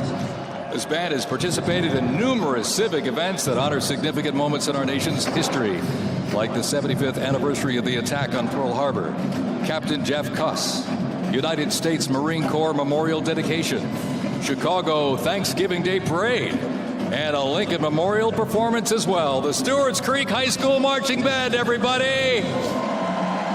Make them feel welcome here in D.C.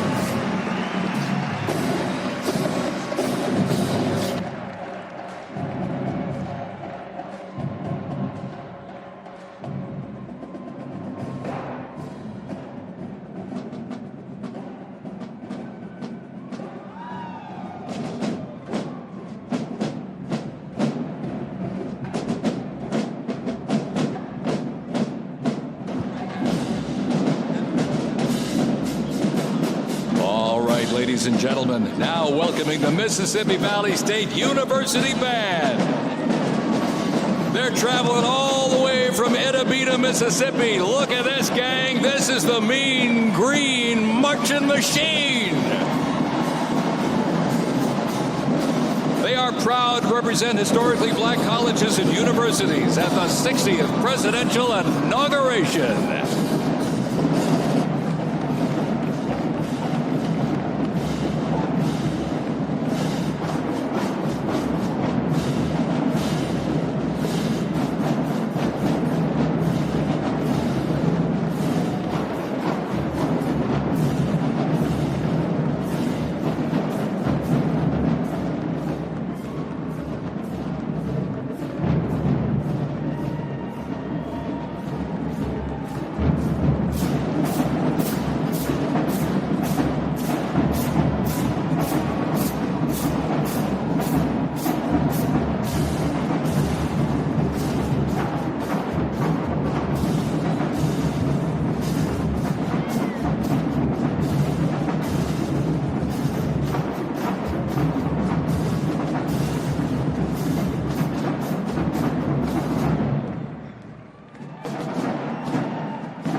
If you were counting, close to 300 from the Mississippi Valley State University Band.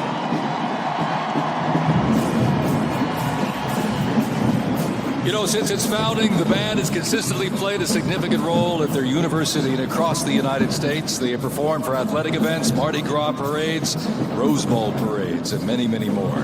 The Mississippi Valley State University Band takes great pride in presenting culturally diverse presentations for students, faculty, and the surrounding Mississippi communities. Take a look at that brass out there. Woo! That's just part of the big green marching machine. The Mean Green Marching Machine from Edina, Mississippi, ladies and gentlemen.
Ladies and gentlemen, please welcome our new special envoy to the Middle East, Steve Witkoff.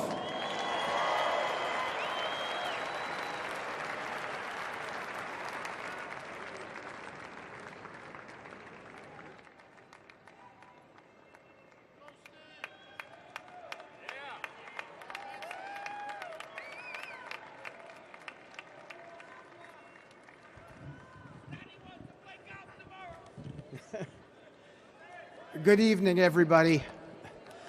I was appointed by President Trump to be the special envoy for peace in the Middle East.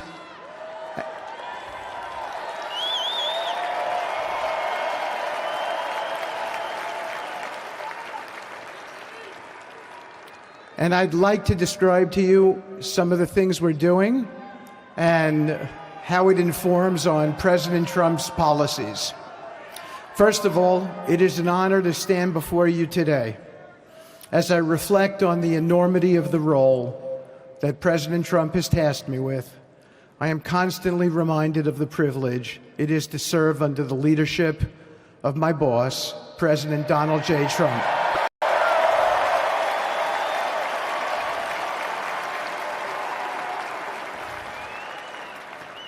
His presidency has provided a clear, bold vision for the Middle East, and it is this vision that guides every step I take in the mission.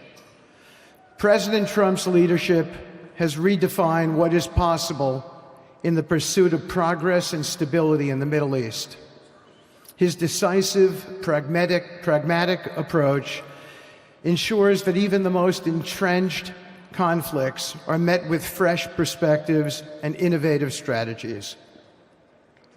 His policies have already delivered remarkable successes, such as yesterday's release of hostages in Gaza.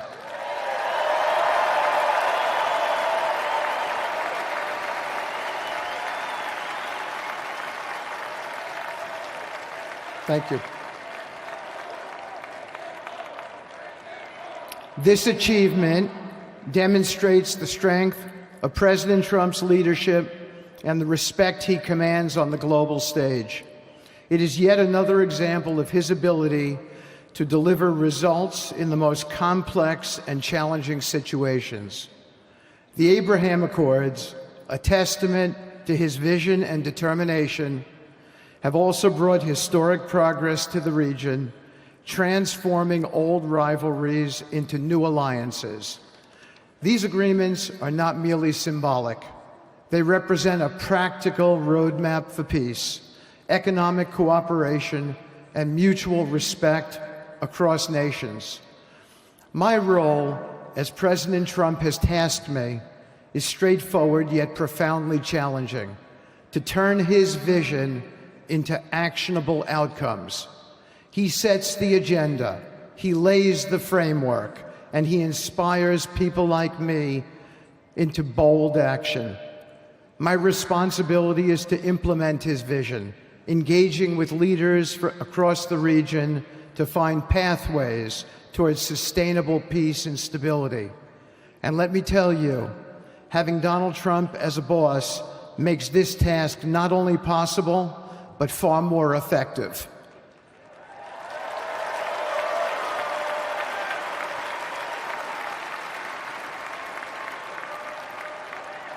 President Trump's reputation as a leader who delivers results resonates far beyond Washington. Leaders in the Middle East know he means what he says. His ability to cut through bureaucratic gridlock and focus on tangible results is the game changer. It allows me to approach delicate negotiations with the confidence that the full weight of the United States is behind me. The principles President Trump has laid out for our approach to the Middle East and foreign policy in general are fourfold, and they are clear. 1, respect for sovereignty.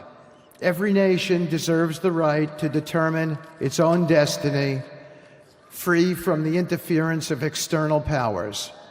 2, economic prosperity as a bridge to stability. Through economic partnerships and investment, we can build a foundation for cooperation that transcends historical grievances. 3, courageous diplomacy.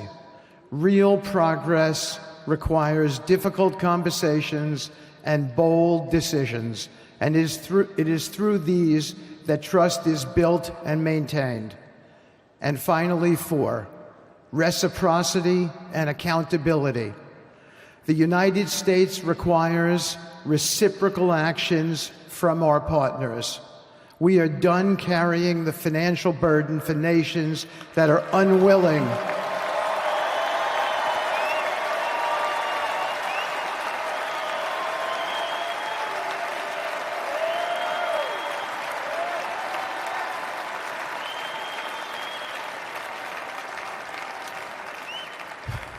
We are done carrying the financial burden for nations that are unwilling to fund their own progress. The days of blank checks are over.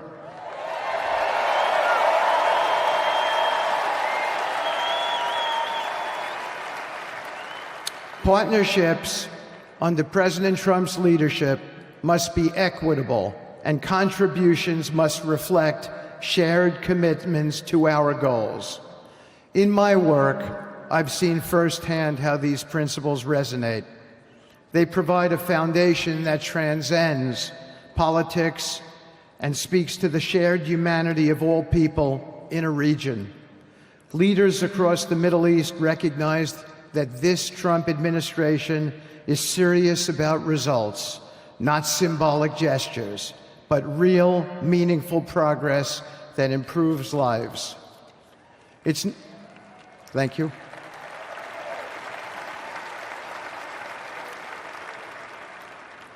It's not always easy.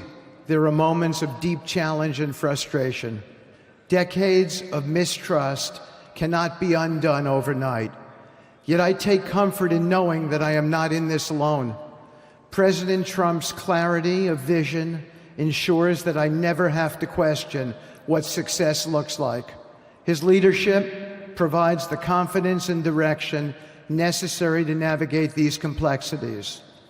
As we move forward, my commitment is to continue the work of advancing President Trump's vision for the Middle East. Whether through expanding the Abraham Peace Accords, fostering economic development, or facilitating dialogue between long-standing adversaries, my focus remains on actionable results. Let me close by saying this: a stable and prosperous Middle East is not an unattainable dream. It is a goal within our reach, made possible by strong leadership and unwavering commitment. Under President Trump's guidance, we are proving that the impossible can become reality. Thank you, but I have one more thing to say. We have some special people for me to introduce you to tonight. President Trump has been talking to them as well. They are the families of hostages from Israel who have been in Gaza for the last year and a half. There are many of them here today. Several of the families have lost children and loved ones, and they're here because they're part of an effort to retrieve their bodies so they can be buried in a proper way. Several have children who are still in captivity. There is an American family here whose loved one is scheduled to come out in 14 days, and they're going to be meeting the president tonight. So let's give them all some love and a big hand. Come on up.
Bring them home.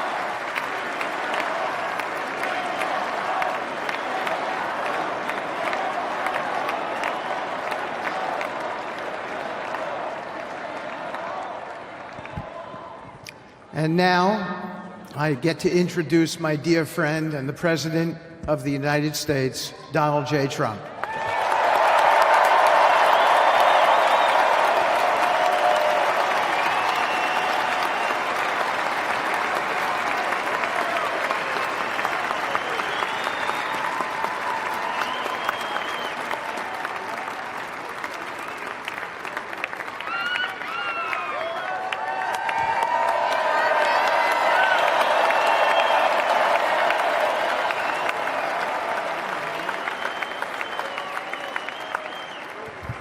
Thank you very much, everybody. Appreciate it. Thank you.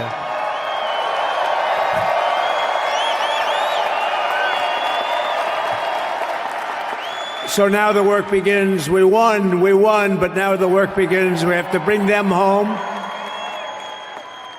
And, tonight I'm going to be signing on the J6 hostages, pardons, to get them out.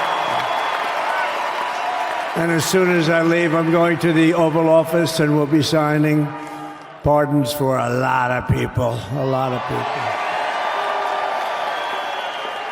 And thank you to Steve Witkoff. He's a great guy. He's a friend of mine. He's been a very successful man. He's a great negotiator. He's a wonderful guy. People love him. And he's got a tremendous power of persuasion. And that's what we need. We don't need stiffs. We got a lot of stiffs. You just had a whole load of them. And to the former hostages with us today, welcome. And welcome home. Some of the folks are former hostages. Not a good situation. The 3 young ladies that came home yesterday, you saw that. More coming home every day now. They're coming home. But they were hurt. One had her head blown off, fingers on her hand, and her hand indeed was blown off. She was trying to defend herself from a bullet being fired. You believe this? A bullet knocked off her hand. I don't know. You look at it, it's a disgrace. We never stopped praying for you, and we're so glad that you're reunited with your friends and families, and God bless you all. And some of them are just saying, no, my son is gone. But please just bring home his body, right, Steve? Many of you have told me that your son is gone, but bring home his body. It should have never happened. 3 years, it's ridiculous. Should have never happened. Wouldn't have happened. I also want to express my tremendous gratitude to the hundreds of thousands of proud American patriots who came from all across the country to join us in this celebration. It's a celebration of a big win.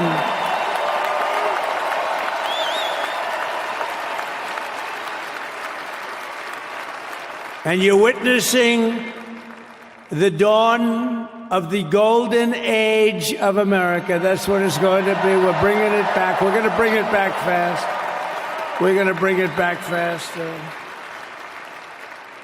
Let us also thank the incredible service members, National Guardsmen, Police, Secret Service, and law enforcement personnel who are keeping us all safe, and they are great people. New York's finest. I grew up with New York's finest, and we got to give them their authority back. You won't have any crime. There'll be no crime. You give them little authority back.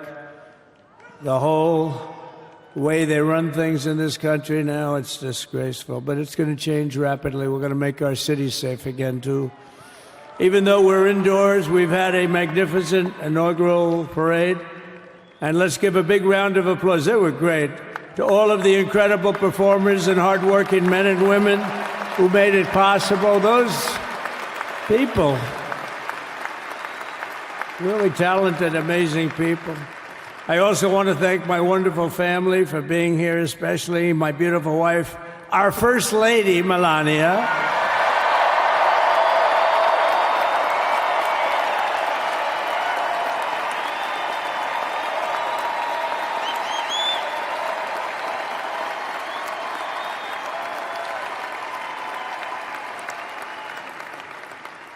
They love our First Lady. And also, JD. How good has JD been?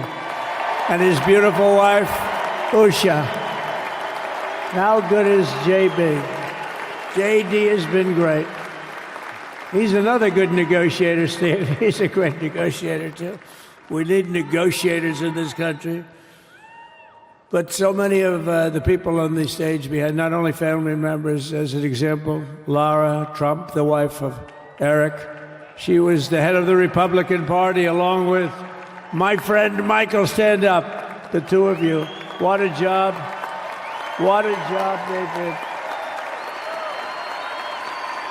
They worked so hard. They knew there'd be rigging, but they said, we're going to make it too big to rig, and we did. We made it too big to rig. We won every swing state by a lot. We won the popular vote by millions and millions of votes. We won the whole ball of wax. And now we're going to go and drill, baby, drill, and do all the things that we've wanted to do and bring your costs down, your prices down, and make our country safe. So thank you very much, Michael. Thank you very much. What a job you've done, Michael. I'm never moving you, you know. He was thinking about getting a nice job in the administration. I said, no, I'm leaving you right where you are. You've done a very good job. We're not moving you, Michael. I'm sorry. Anyway, thank you very much. Appreciate it. Appreciate it very much. Right here with us also in the arena, I'm about to sign some very important executive orders of our new administration. Hey, Don, will you stand up, please? Don is another one. How about Don? This guy.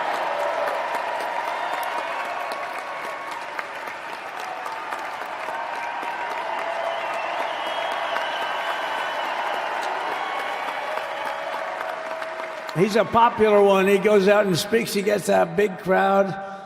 He's a little on the rough side sometimes, but that's what you want.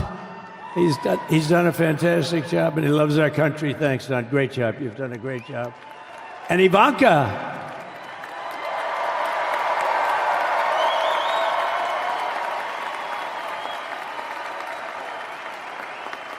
And, you know, Jared negotiated the Abraham Accords, which are it's the biggest deal made in the Middle East in many, many years, and it's really something. Jared, stand up, Jared.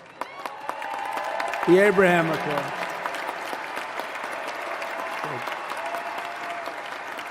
And Tiffany's going to have a little baby. And Michael.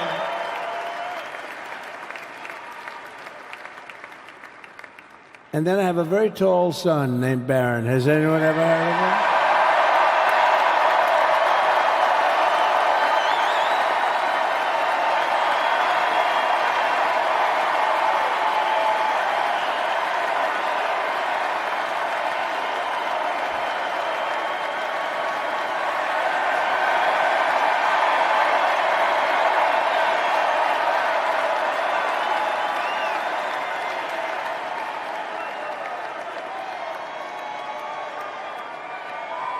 Thank you.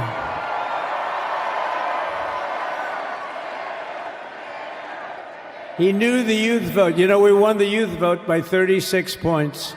And he was saying, Dad, you got to go out and do this one and that one. And we did a lot of them. And he respects them all. He understood them very well. And he said, Dad, you got to go out, do Joe Rogan, do all these guys. And we did. We did. And Joe Rogan was great. They were all great, right? Aaron, they were all good. He understood the market. Another famous one, how about Kai? Stand up, Kai.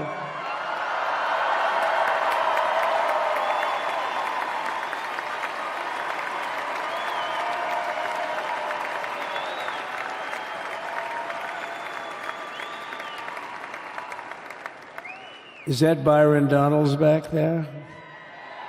Stand up, Byron. Stand up. What a future this one has. What a future. That's great, Byron. Thank you very much. And how about Lutnick, Secretary of Commerce? He's going to take in more money than any country has ever even thought about. He's going to take in some money. And we have many others. Look, I'm not going to go through it, but we're going to sign some orders right now, and that's really what I want to do. So we're going to sign executive orders. First, I'll revoke nearly 80 destructive and radical executive actions of the previous administration, one of the worst administrations in history. Maybe not one of them, the worst. Anybody that would allow millions of people to pour through our borders from jails, prisons, mental institutions, insane asylums, gang members to be taken off the streets of Venezuela and deposited in our country, and many, not just Venezuela. You know, crime in Venezuela is down 74% because they took their criminals and gave them to us through an open border policy of the previous administration. All over the world, they're emptying their prisons into our country. They're emptying their mental institutions into our country. It stops as of 1 o'clock this afternoon. Okay, it stops.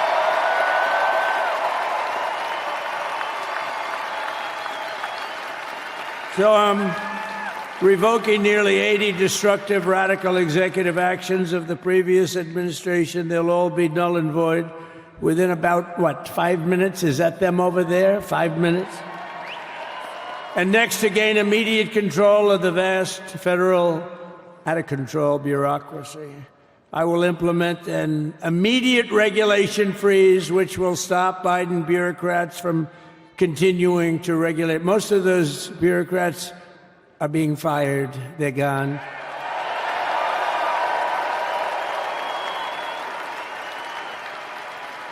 Should be all of them, but some sneak through, but we have to live with a couple, I guess.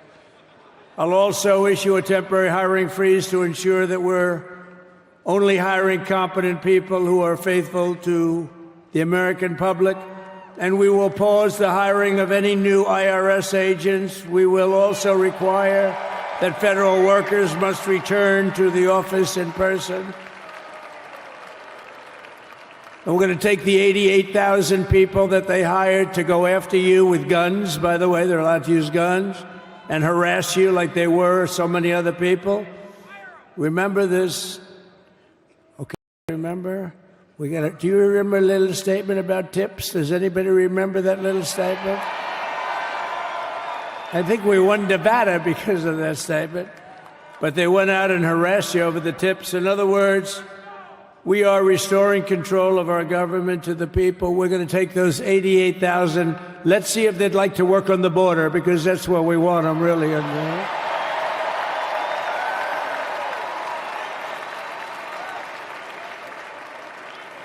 So we're going to have no tax on tips, right? No tax on tips.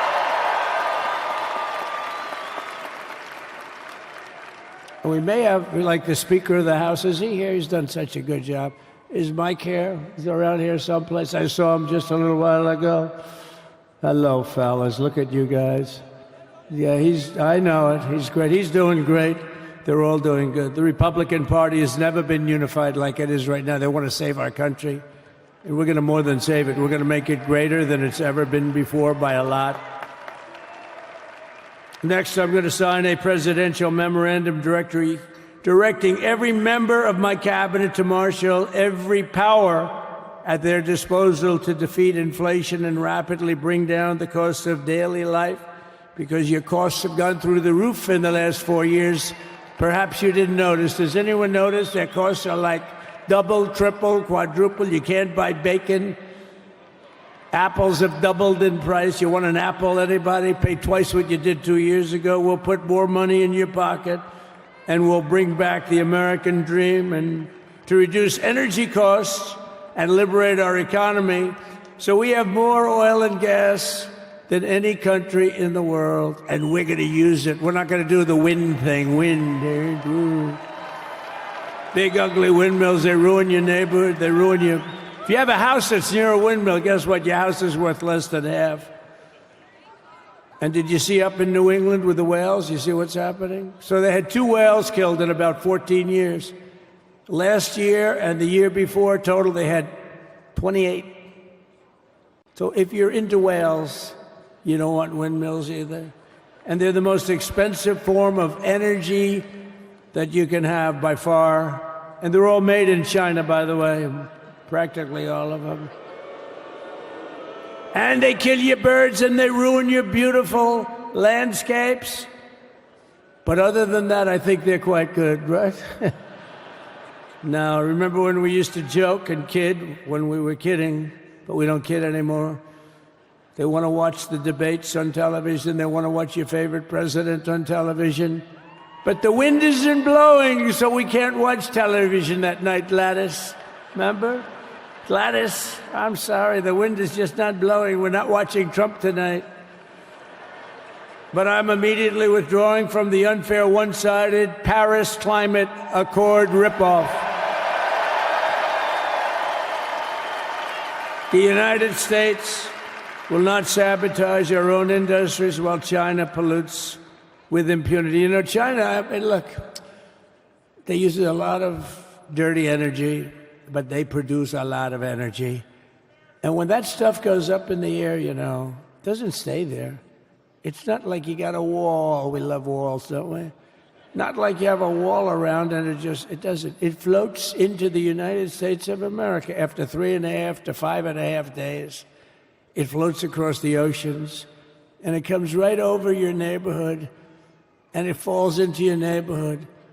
So they all say, we have to fight for cleaner air, but the other dirty air is dropping all over us. So what the hell are they talking about? Unless everybody does it, it just doesn't work. You know, we had the cleanest air and the cleanest water that this country's ever had under the Trump administration, and we didn't do anything to stop jobs and stop production. Believe me, you're going to see a lot of companies come pouring back because tariffs. I always say tariffs is the most beautiful word to me in the dictionary. Then I was reprimanded by the fake news. They said, what about love, religion, and God? I said, I agree. Let's put God number one. Let's put religion number two. Love, I don't know. We got to put that number 3, I guess, right? And then it's tariff. Because tariffs are going to make us rich as hell. It's going to bring our country's businesses back that left us. And I'll also sign an executive order to immediately end federal government censorship of the American people. In America, we believe in free speech, and we're bringing it back starting today to stop the weaponization. Oh, do I know about that? These creeps. Deranged Jack Smith. You ever hear of him? Deranged. He's a deranged prosecutor. He's sick. They suck him on me. He's now been reduced to getting on an airplane, going back to The Hague or wherever the hell he came from. We got to get rid of that guy. Hey, was he one of the many people that got a pardon today? Did they pardon Jack Smith? You know, did you know that Biden, while I was making my speech, pardoned his whole family?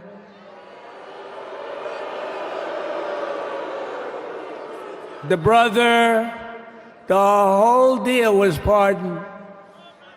Can you imagine that? While I was making my speech. Did everybody hear my speech? Did you like my speech?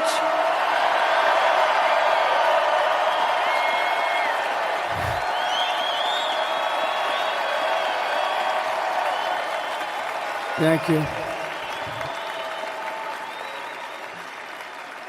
I mean, the only thing wrong with it is I had a lot of tough things to say, and I have some great people that work for me. Sir, this is such a great speech. It's so unifying. Don't talk about Biden with his pardons of his family. We want a unified country. They said, don't talk about the J6 hostages that you're going to be releasing today.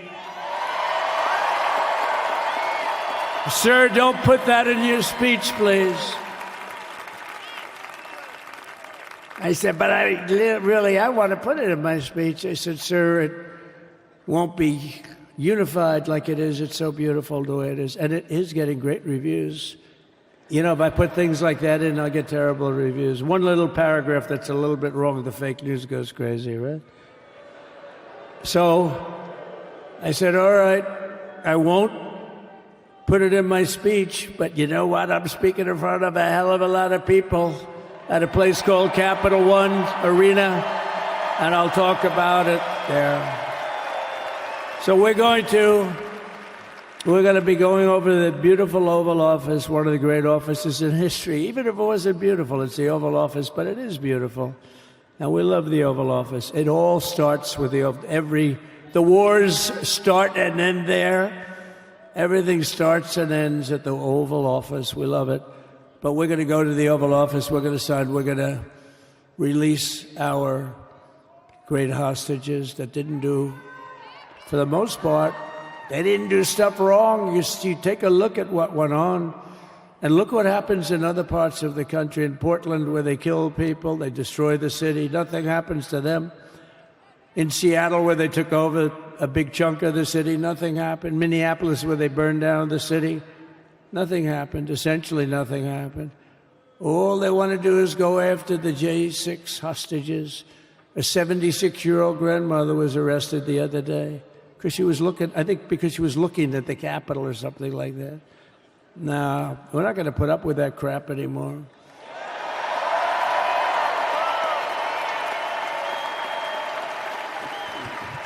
And to stop the weaponization of law enforcement, I've been investigated more than any human being in the world. I believe I have the all-time record. Every day a subpoena.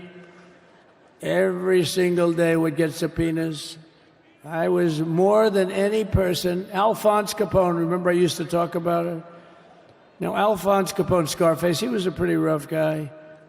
He was investigated about 1/100th what Trump was investigated. My father's looking down at me, my mother, how the hell did this happen? You know what it is? They investigated their political opponent, the opponent of Biden, and then ultimately Kamala. Has anyone ever heard of Kamala?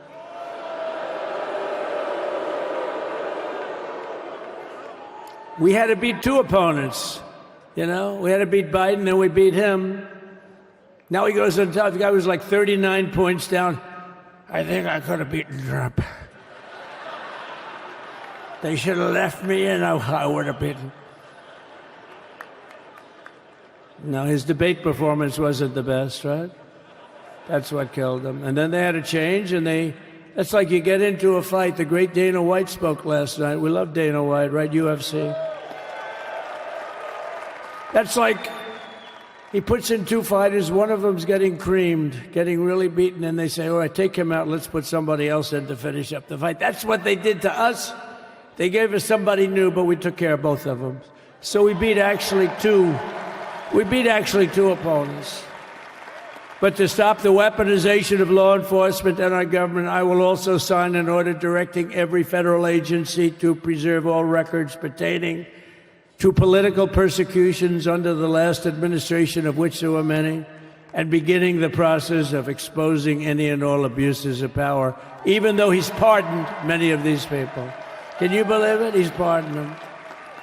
You know why he did it while I was speaking? Because that way I couldn't speak about it. I was speaking. I didn't know he did it. I finished my speech, and they said, sir, he pardoned his whole family. I said, oh, can I go back out there and talk about it? Somehow that wouldn't be very elegant. Our First Lady would say, please don't do that. But we have plenty of time to talk about it, and we will.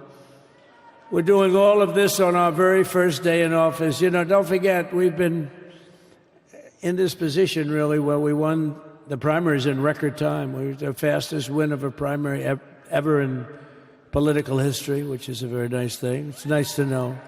Well, the second election was rigged, so we knew we were doing well. And if it wasn't, you know what? If it wasn't, I would have never run. But the third one was just a monster. Boy, was that a big one, huh? That was a big one. On the second one, we got like 10 or 12 million votes more than the first one. How about that? We did great on the first one. We did much better on the second one. But bad did we do well on the third one. So we're gonna have some fun. It's very simple. We're gonna make our country great. We're gonna make our country great again. We're gonna make America great again. How good a name is MAGA, though, right? You know? I was going to say, keep America great, but unfortunately it wasn't great. Can't say keep it great. It will be great again, but CAG, keep America great, CAG, I don't think it's ever going to replace MAGA. Does anybody like CAG? I don't think so. It's never replacing MAGA. Nothing will ever replace MAGA. MAGA was the most successful political operation, political movement in the history of our country, maybe in the history of the world. Let's see what happens, because we're not finished yet. We're not finished yet. We got a long way to go. But we're doing this on the very first day in office, and in just a few moments, I'm not only signing the release of the J6 hostages, I'm signing other things that you're going to love. Oh, you're going to be happy reading newspapers tomorrow and the next day and the next day and the next day. So I just want to thank, I mean, look at this place. It's full to the rafters. You don't have any. Look at those people up there. You don't have any empty seats. And by the way, the Capital One owners, they are so good. We got to root for their teams because they have been so great to MAGA, to us. And I just want to thank Ted and everybody. You guys have been fantastic. And the ice hockey team's doing great. Ovechkin's pretty good, right? They're doing great. So I want to thank them, Capital One arena owners. They have been absolutely fantastic. And thank you once again to everyone. And I can only tell you, you're going to be very happy. You're going to watch a lot of good things happen. We got to stop some wars that are happening and going on. Some stupid things are happening. The war with Ukraine would have never happened, and it has. As you know, Israel would have never been hit on October 7th, and none of you would be up here. None of you would even know anything about this tragedy that you're going through right now. But Iran was broke. Anybody that bought oil from Iran, they couldn't do any business with us. You're not going to do business with America. China passed. Everybody passed. They were broke. They didn't have money for Hamas. They didn't have money for Hezbollah. And your sons would be alive, and they certainly wouldn't be incarcerated like they are. It's a shame, but we're getting a lot of people out in a short period of time. So I'm going to go right over to here, and I'm going to sign in front of you. Is that okay? Good.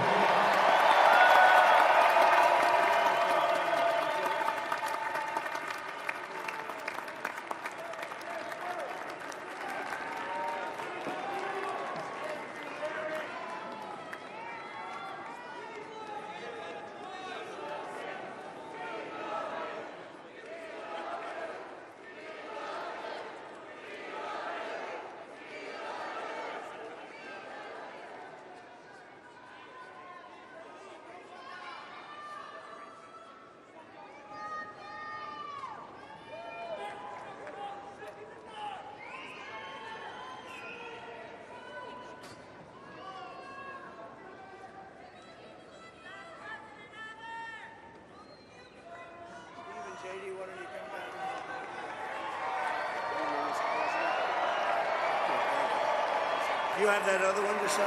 Sorry, what's it? You have the other one to sign? We don't have it over here yet, sir. We'll have it for you back at the Oval. The first is the rescissions of 78 Biden-era EOs and presidential memoranda. You want to call it out? Do you want to say it? You want to say it? Oh, if you want me to, sir. Why don't you say what I'm signing? Sure. The first item that President Trump is signing is the rescission of 78 Biden-era executive actions, executive orders, presidential memoranda, and others.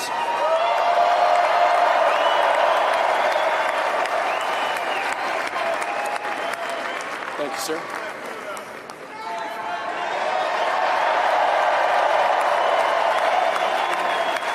Thank you. The second item, President Trump, is a regulatory freeze, as you announced in your speech, preventing bureaucrats from issuing any more regulations until we have full control of this, the government and this administration.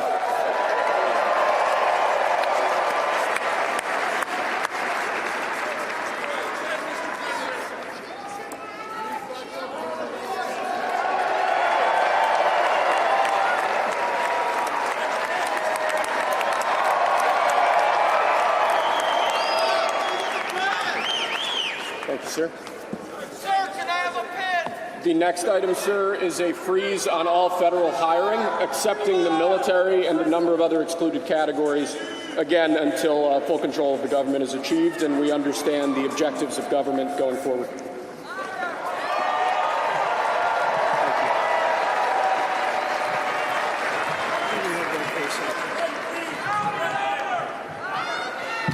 Could you imagine Biden doing this? I don't think so. I don't think so.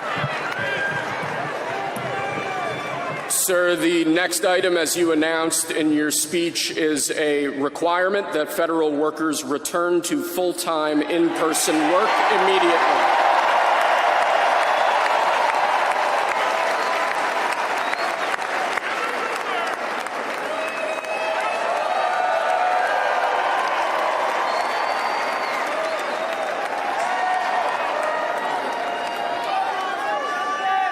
Thank you, sir.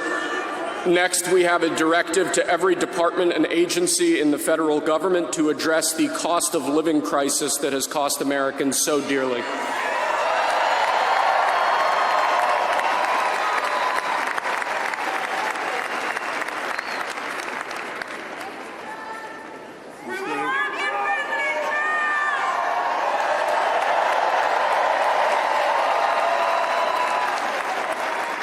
Thank you, sir. The next item here is the withdrawal from the Paris Climate Treaty.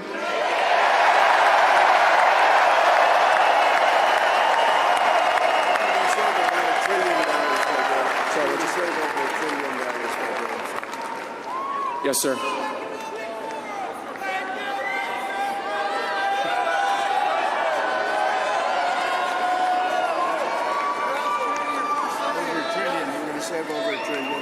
We're going to save over $1 trillion by withdrawing from that treaty.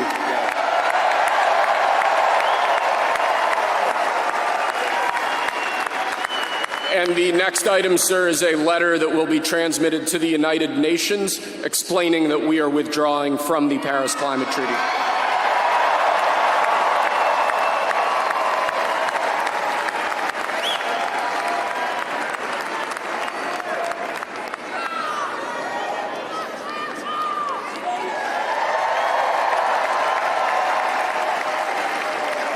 Thank you, sir. This next item is a directive to the federal government ordering the restoration of freedom of speech and preventing government censorship of free speech going forward.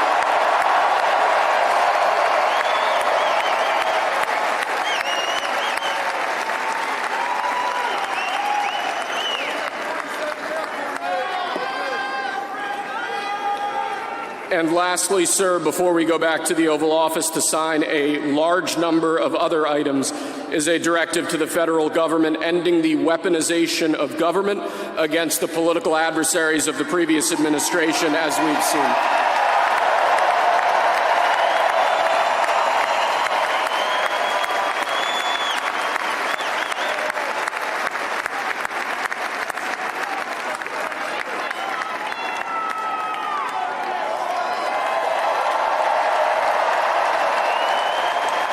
Thank you very much, sir.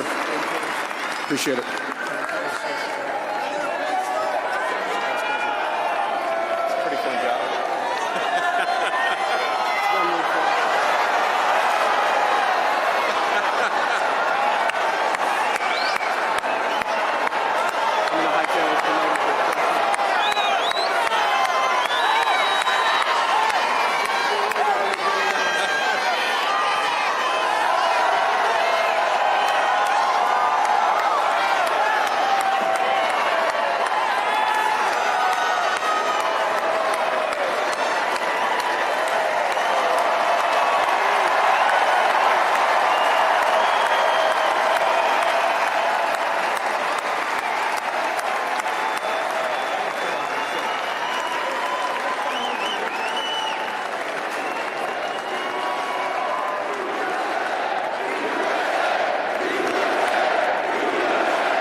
feel down, I said, young man, pick yourself off the ground. I said,